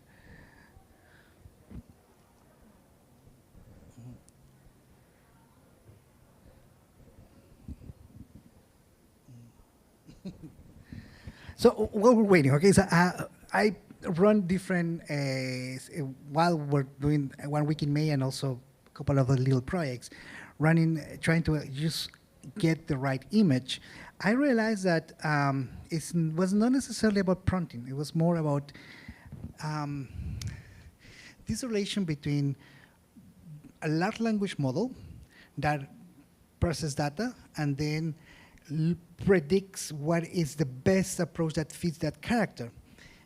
But suddenly, you see, okay, there you go. So the stereotypes remove. Okay, so the stereotype is working forward. That's interesting. That is good. That's really, really good. Okay. Exactly. So that is everything else. Like even the suitcase. Like you can see, like that is the suitcase of a Peruvian woman. So yes. I just saw today. You are right about this approach. The way that I've seen studies is they ask the AI to just write the regular story, and then they use it as a bad version of what they're trying to do. So there is a way to do that, and it's you need to use it as a adversarial prompting, I guess. Adam, would you like to also try the conversation with AI? Adam? Yeah. Come. Here, I'll bring the microphone. Yeah, and plus you have we have image of your film. So that's going to be very interesting to see the image after. Yeah, to compare. Yeah. Hey, Claude.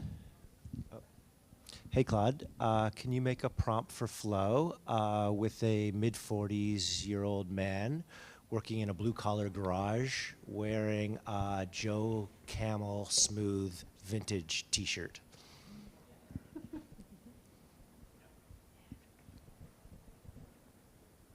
Oh, try. A mid-40s-year-old man working in a blue-collar garage, wearing a vintage Joe Camel Smooth T-shirt, grease stains on his hands, focused intently on fixing an engine or car part. Capture his expertise and warn in confidence as he moves through the garage workshop, tools around him, natural workshop lighting, authentic working-class atmosphere. That should give Flo what it needs. Want me to add anything else to it? No, that's great. Brilliant. Let me know if you need any more prompts once those render through. Okay, Marco, we sent that over to you.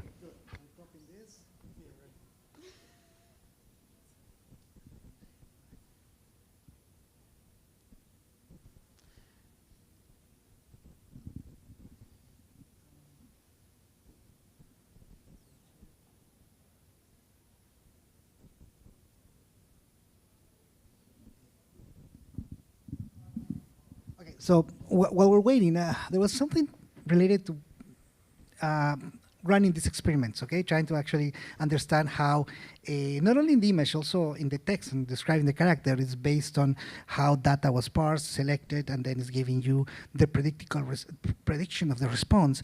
And at one point I was maybe asking myself, is that what we do in art? Is that what we do in my art? Like, I actually parse all the data. When I do a documentary film, I will go and actually go into every angle and actually just parse the one that fits the best, and then that's what I'm presenting. Or I'm going a completely subjective process where I select what I want and what I create. So I'm not necessarily doing the same thing that the system is doing. So why should I think that the system is going to send something that I agree on? There you go. That's Joe. Let's see.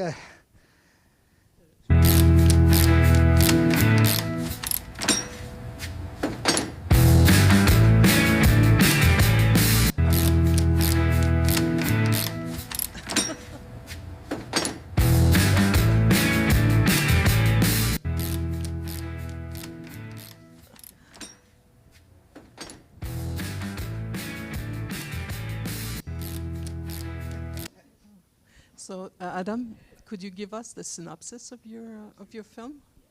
Sure. The film that I just made in Guylain's class was about a young boy who spends the day with his father. And the film is about whether or not the father tries to teach the son how to walk like a man, basically.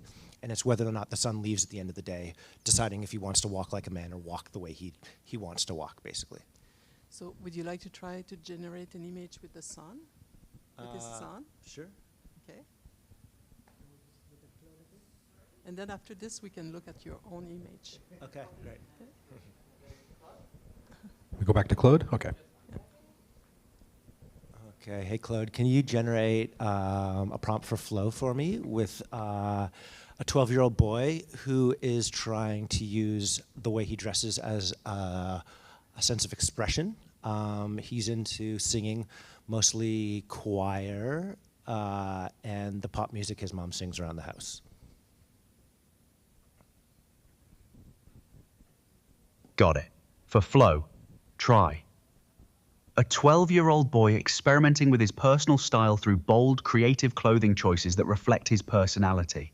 He's singing along to pop music in his room, then performing confidently in a school choir, his outfit carefully chosen to express who he is.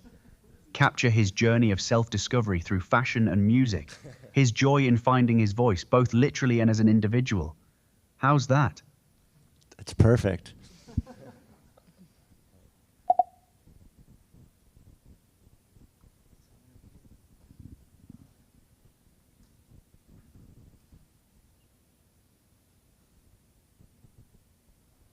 Est-ce que je peux parler maintenant? Oui? Sans faire d'interaction avec le... Je voulais parler à Adams, en fait. Adams, maybe, you know the scene where the little boy is imitating his father? That would be very interesting to do a prompt like that? ask him. Yeah. Okay, like in the... Maybe after, just when after walking, this. you mean? Yeah. Okay. When they're walking and try to imitate his father. Yeah, okay. So that would be nice, and we can look at the scene after this. Okay.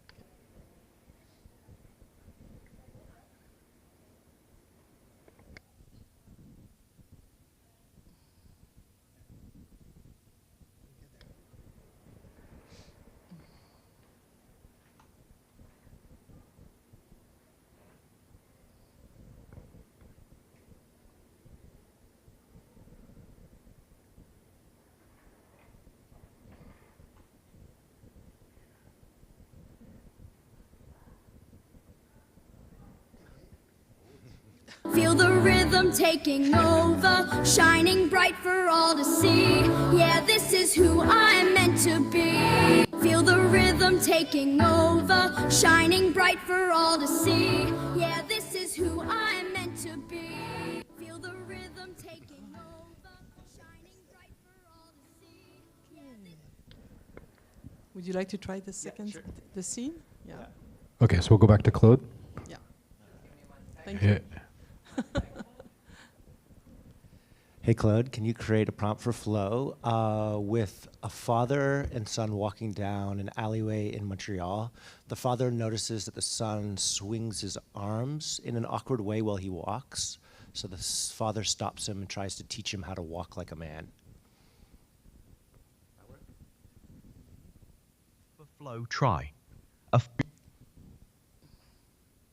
And after this, we're going to look For at... flow, try. Sure, go ahead. What's next? Oh, I'm sorry. I'm competing with the AI. Just generate the prompt, please. Right, sorry. For flow, try. A father and son walking down a Montreal alleyway. The father notices his son swinging his arms awkwardly while walking. The father stops him and gently corrects his posture, demonstrating how to walk with confidence and proper arm movement. Capture the teaching moment between them. The son learning and adjusting his gait. Urban Montreal alleyway setting with natural lighting. Tender father-son interaction. There you go.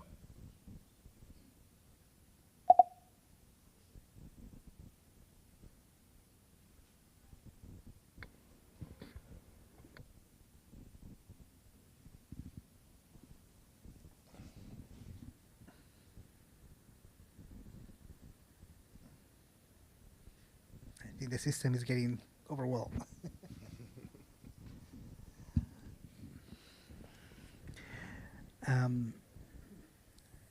Have you done this before, like generating images from your writing?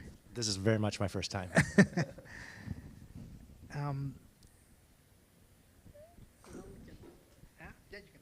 just want to let you know that the film Adam we're going to present some image, but it's unfinished.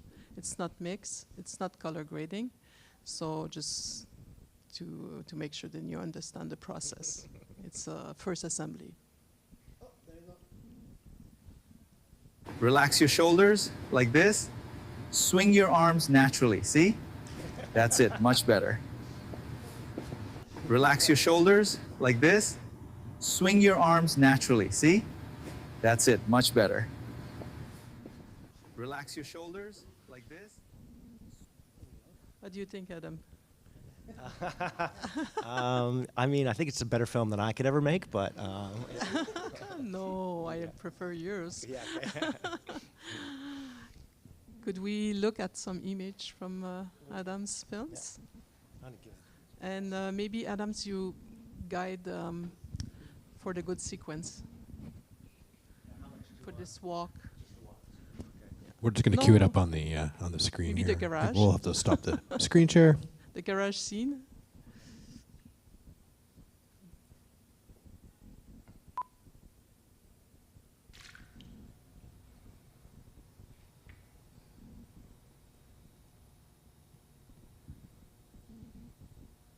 Hey, Nick.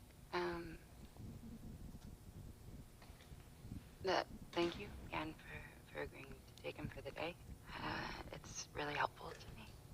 I should be done a little after dinner, so if you wouldn't mind feeding him, that would be really great. Again, I appreciate it. I'll be at the garage around noon, okay? Okay, bye.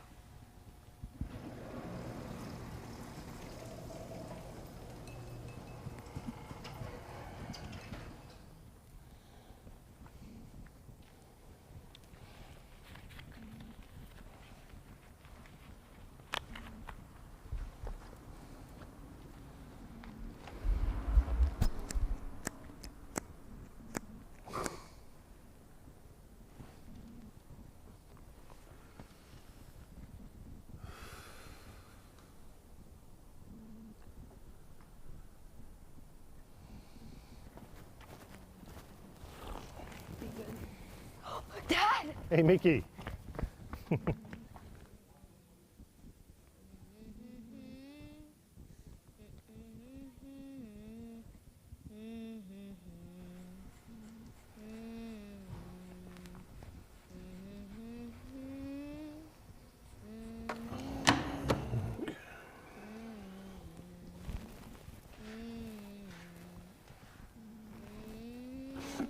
Mickey, Yes? I need a ratchet.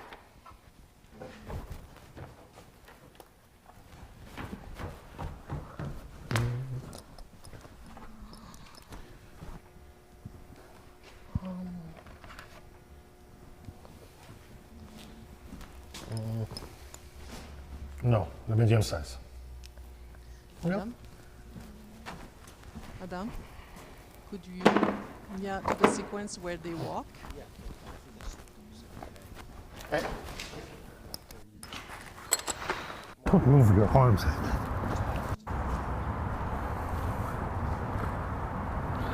Don't move your arms. Just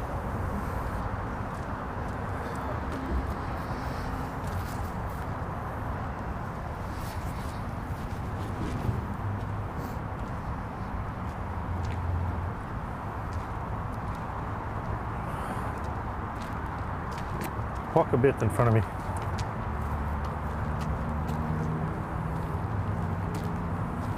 Come to me. Look up.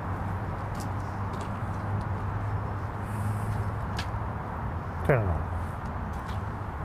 Put your hands in your pocket.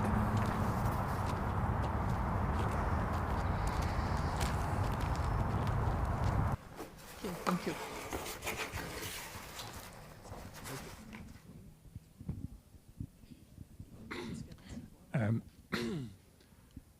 Big difference. You mentioned, Marco, going multimodal. Can we do a test? Could we grab a still from his, if he wants, from his clip and enter it into Claude and ask Claude to analyze it as a DOP and give us what he sees, and then we reprompt. Oh yeah, it If, can be. if It can he be done. wants us to, But will have to be done over there because I don't have a cloud. if it's not too complicated. Um, Because it's a way to do it. Like, of course, when you prompt like we did, it defaults to pretty bad. But there is a way to use the the vision aspect of the model. Should we do it or do? Okay. it will have to be done on that computer. So yeah, I mean. Yeah. So we just need a still of the alleyway. You need to still the other way. Do you want us to bring back Claude? You want to ask for a prompt? Is that what you're saying? Yeah, so we're going to give the image, the still image to Claude, and ask him to, I'll give you the prompt if you want.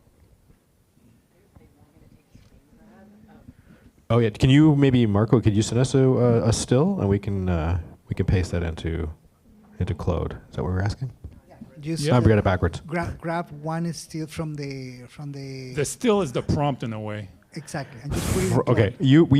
you have it, Marco. You've got that on your in Flow. I've got it backwards. From this video, so I'm catching up. From the video that we just saw, exactly. Yeah, I think we can do that. Hold on.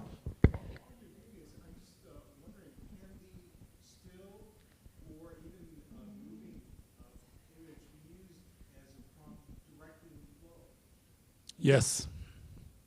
Yes, it's called image to video. A lot of people use that because it's more it's more simple to start with a still and to ask the model to animate it than to describe. It's quite a skill when you try it to describe a motion, like the camera movement, everything that happens. It shows you if you understand like the image, the moving image vocabulary, I guess. But it's a great exercise. What I noticed when you give stills to ChatGPT and you tell it, what I do is I give a still and I say, my friend is a director of photography and he's in Europe right now. I cannot send it to him.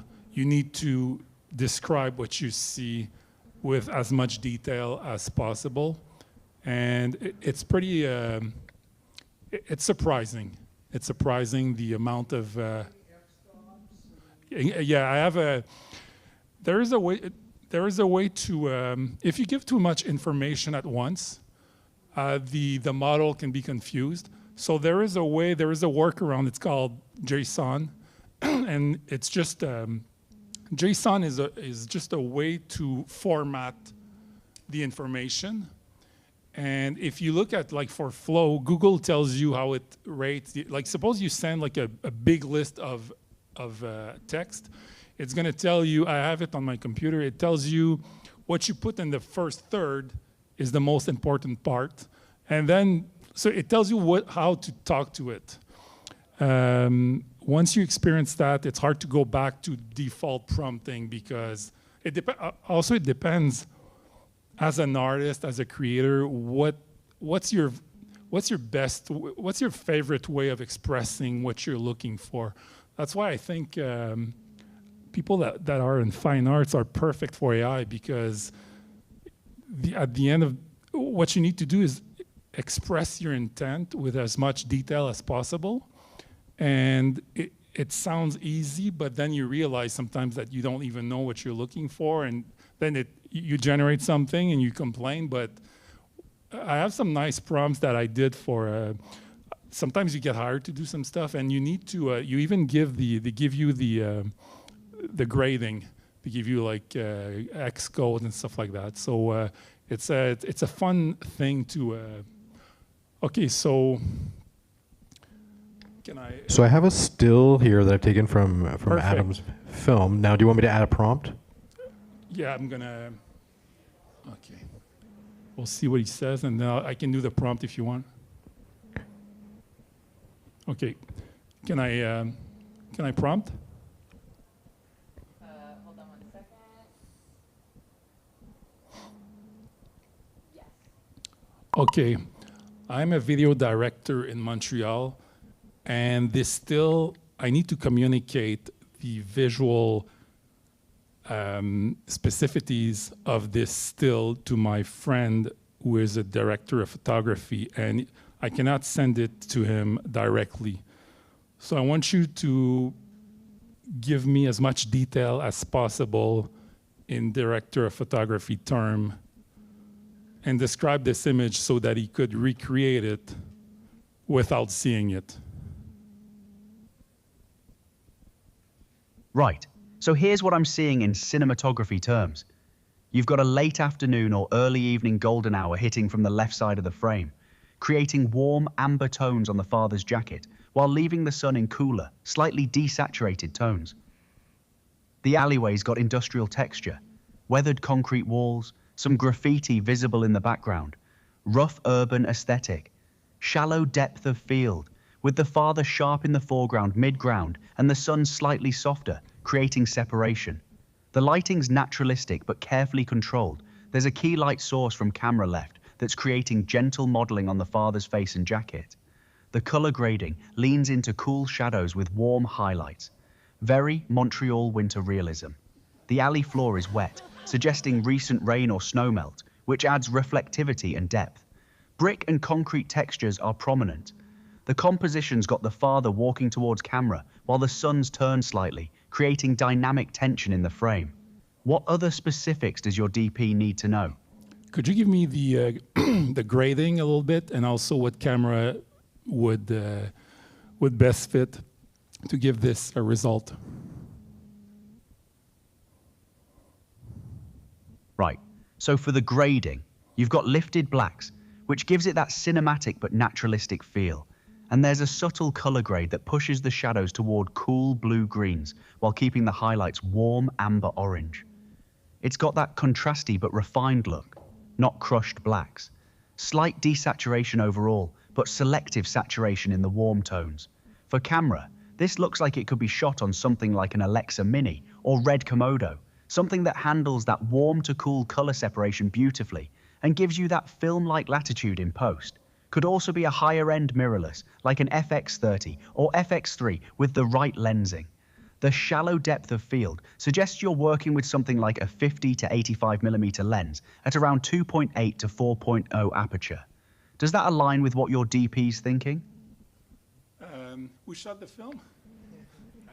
Is that the camera that we used? Yeah, well, we shot on the Red camera. Well, like the new Nikon ZR, which is like basically like the sensor of a Red camera. So yeah, that's accurate. And then yeah, we were pretty much wide open on super speed. So like just slightly closed down. So probably around 2.8. Yeah. So that's a fair. It's very accurate. Yeah. Yeah. Okay, I'm gonna ask for a prompt now.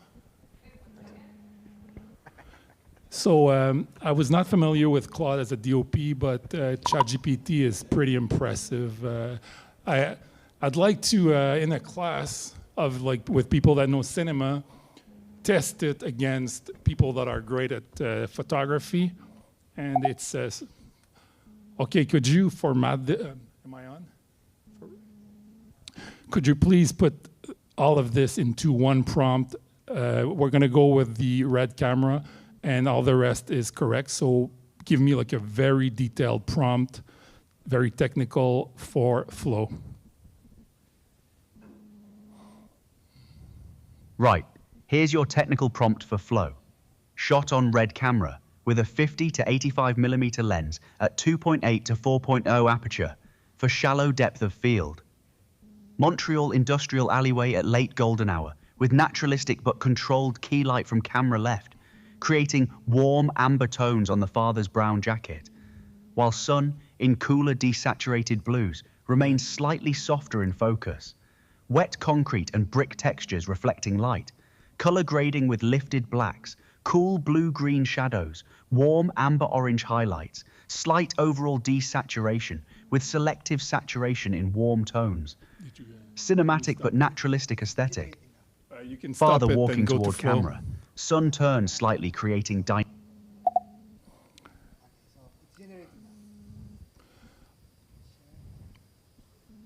It's an art, but it's a lot of fun. You can, once you get into like in the zone, I like to do it with ChatGPT for this, and you can talk cinematography. You can say, I just saw this film by Denis Villeneuve, and it's surprising all the material that's in the model. And you can say, look, I like this, but I would like to mix it up with this and provide pictures. You can even provide music. You can mix and match and see what happens.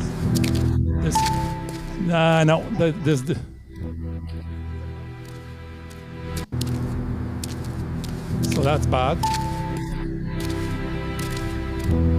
But I promise you can get some pretty good results. Yeah, it's pretty. The trick is every model you use you need to find all the commercials from the 90s, the 70s, like stuff is in there. You just need to go and unearth it, and it's there, but it's like a gem. You're looking for gems. So it's weird because it's like filmmaking, but it's more like mining. You're mining for what you're looking for. But normally this works well. I do it with chat and longer prompts, and I used to do it with Sora, but now they shut it down. Thanks. Do you have any question? There is some question?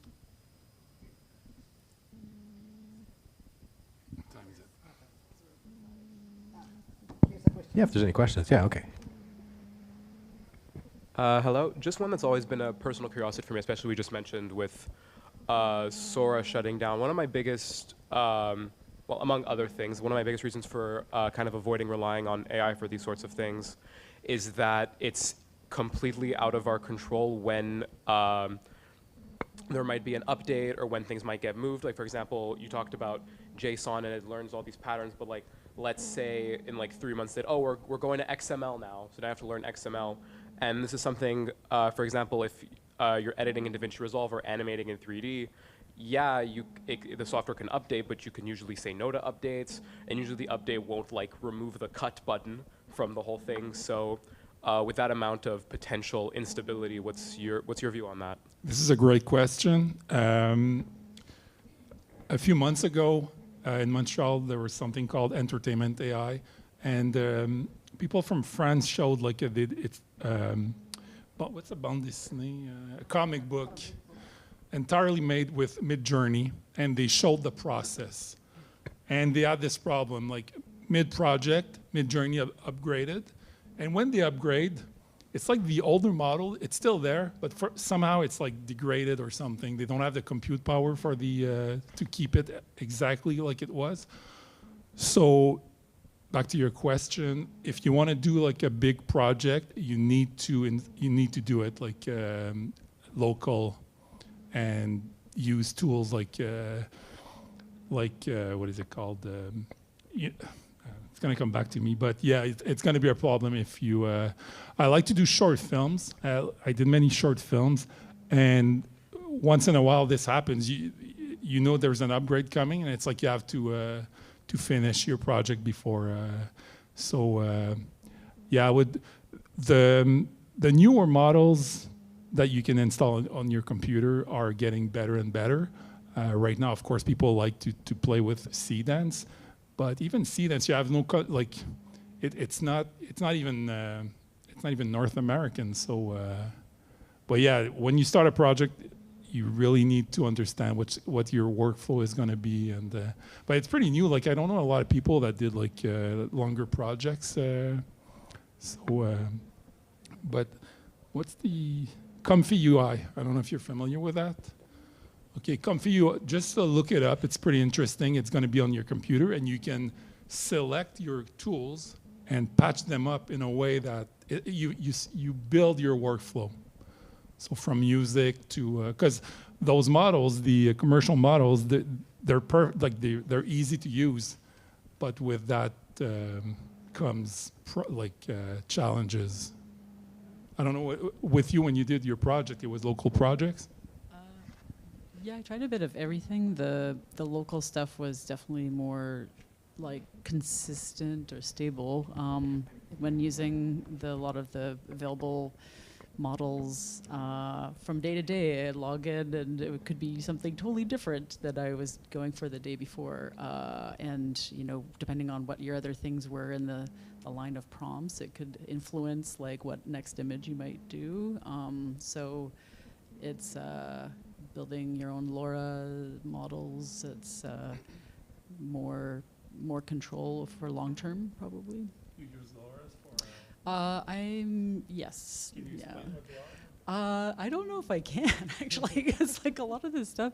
It's just like I don't know. It's the model trains yeah. on your material. Yeah. So I'll do like small models though. It'll be like 100 images that I'll feed it to generate a model to use. But yeah, not huge models, small models. At the same time, it's evolving so fast that I don't know, in 1 year probably you can do like a feature film maybe, but. Would you use those mostly for mood boards right now? I mean, there's still hallucinatory artifacts coming up, and we saw some in the film we generated with the mechanic, right? The tools kept changing. So I guess if you're making a film, you'd want that to be cleared up, and most of the AI stuff I've seen doesn't fully clear this up at this point. So, but I can see its use for mood boards. Yeah, for that it's perfect. But there's this guy called PGAs, and he does commercials for big companies, but he uses the bad sides or the challenges of AI. He takes them to his advantage. He does like funny stuff, and the storytelling is great. But yes, but lately I've seen some pretty interesting stuff, but we're getting there. But then right now, also the pushback is pretty hard. Like at first it was fun, like when I used to do like short films, if it had like a story and it made you feel like just a little emotion, people would be like, surprised and be. Nowadays, people are tired of like all the slop in their TikTok feeds and Instagram. So I feel right now, I was discussing this with Allison before we started. We need a new paradigm. We need to like take this new thing. It's like when sound appeared in movies. I think now we need to up our game and find a way to use AI to its advantage, instead of just trying to make like Tom Cruise and Brad Pitt fighting on a rooftop. So I feel we're un point charnière right now. It's like people are. I feel something is going to come up, like but I don't know what it is, and I'd like to know, but I think it's a very interesting time to be looking at it because the pushback is there. So it gives you need to think more because every time I put something online, like some people love it, and I get those people that are so aggressive that it's, to me, it's a good sign that there's some aggressivity. It's like, it means if it was like not threatening, people would not care. But it's threatening in a way, like you said. Like I have a friend who does like voice narration, like dubbing for. It's a big industry, and I have a lot of clients. I give them the voice track in AI, and they say this is great, and I'm like, this is AI, and they're happy. So at the end, for commercial work, money talks in a way. If the client is happy with the voice, I can see a future where they'll be happy with image also. So, but I just think what is abundant, the way I see it is, you look at what AI made abundant, and there's no value there anymore. So your value is just displaced. You just need to go higher up the food chain, the creativity food chain. You have more value there. You don't want to spend time. When I worked in agencies, we would hire people overnight to do rotoscoping, so people can tell me that it's a fun job to do rotoscoping.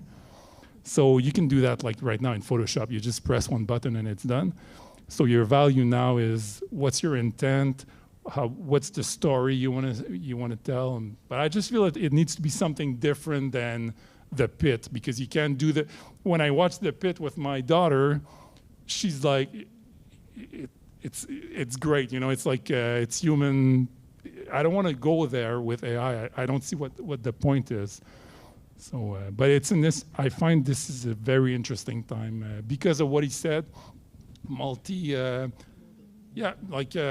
took some dancing sequences. I fed them to Gemini. I said, I remove the music, give me what you see, and then I take the prompt and I create music with that.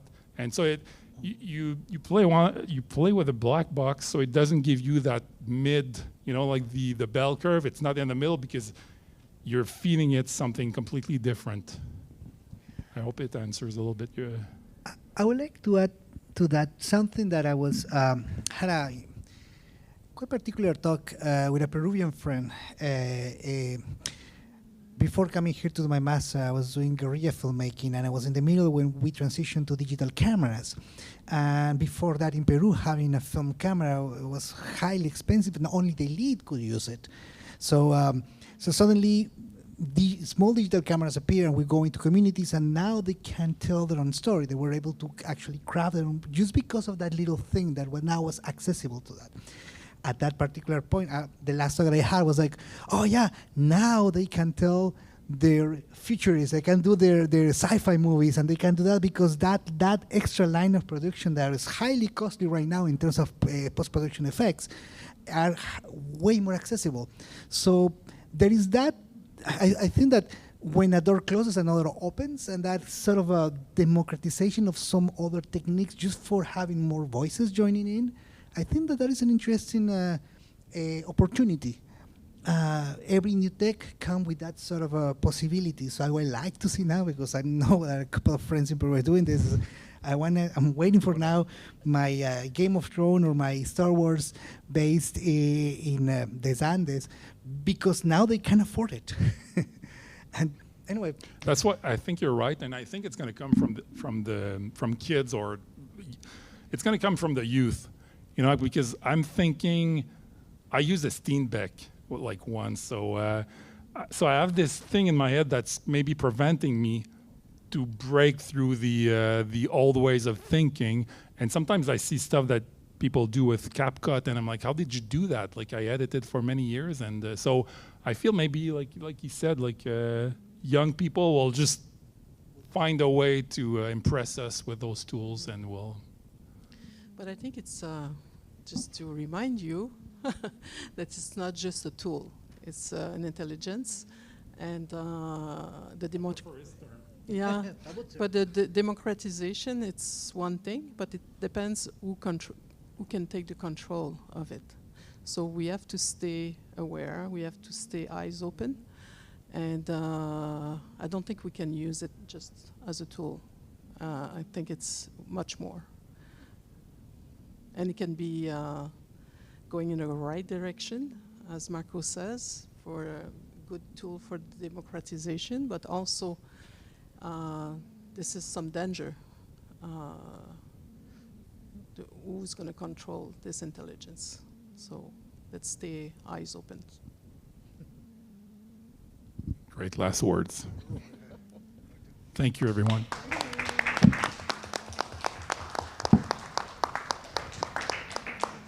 Thank you, Christian, Guinan, Margot, Allison. Thank you, everyone, for joining us, too, here in the audience. Those of you online, thanks for all your questions and prompts, etc. We're going to close up the Zoom and the live stream now, but this will remain available on our YouTube channel, and you can revisit it and share it there or feed it into AI and generate prompts. Have a great evening. Thank you.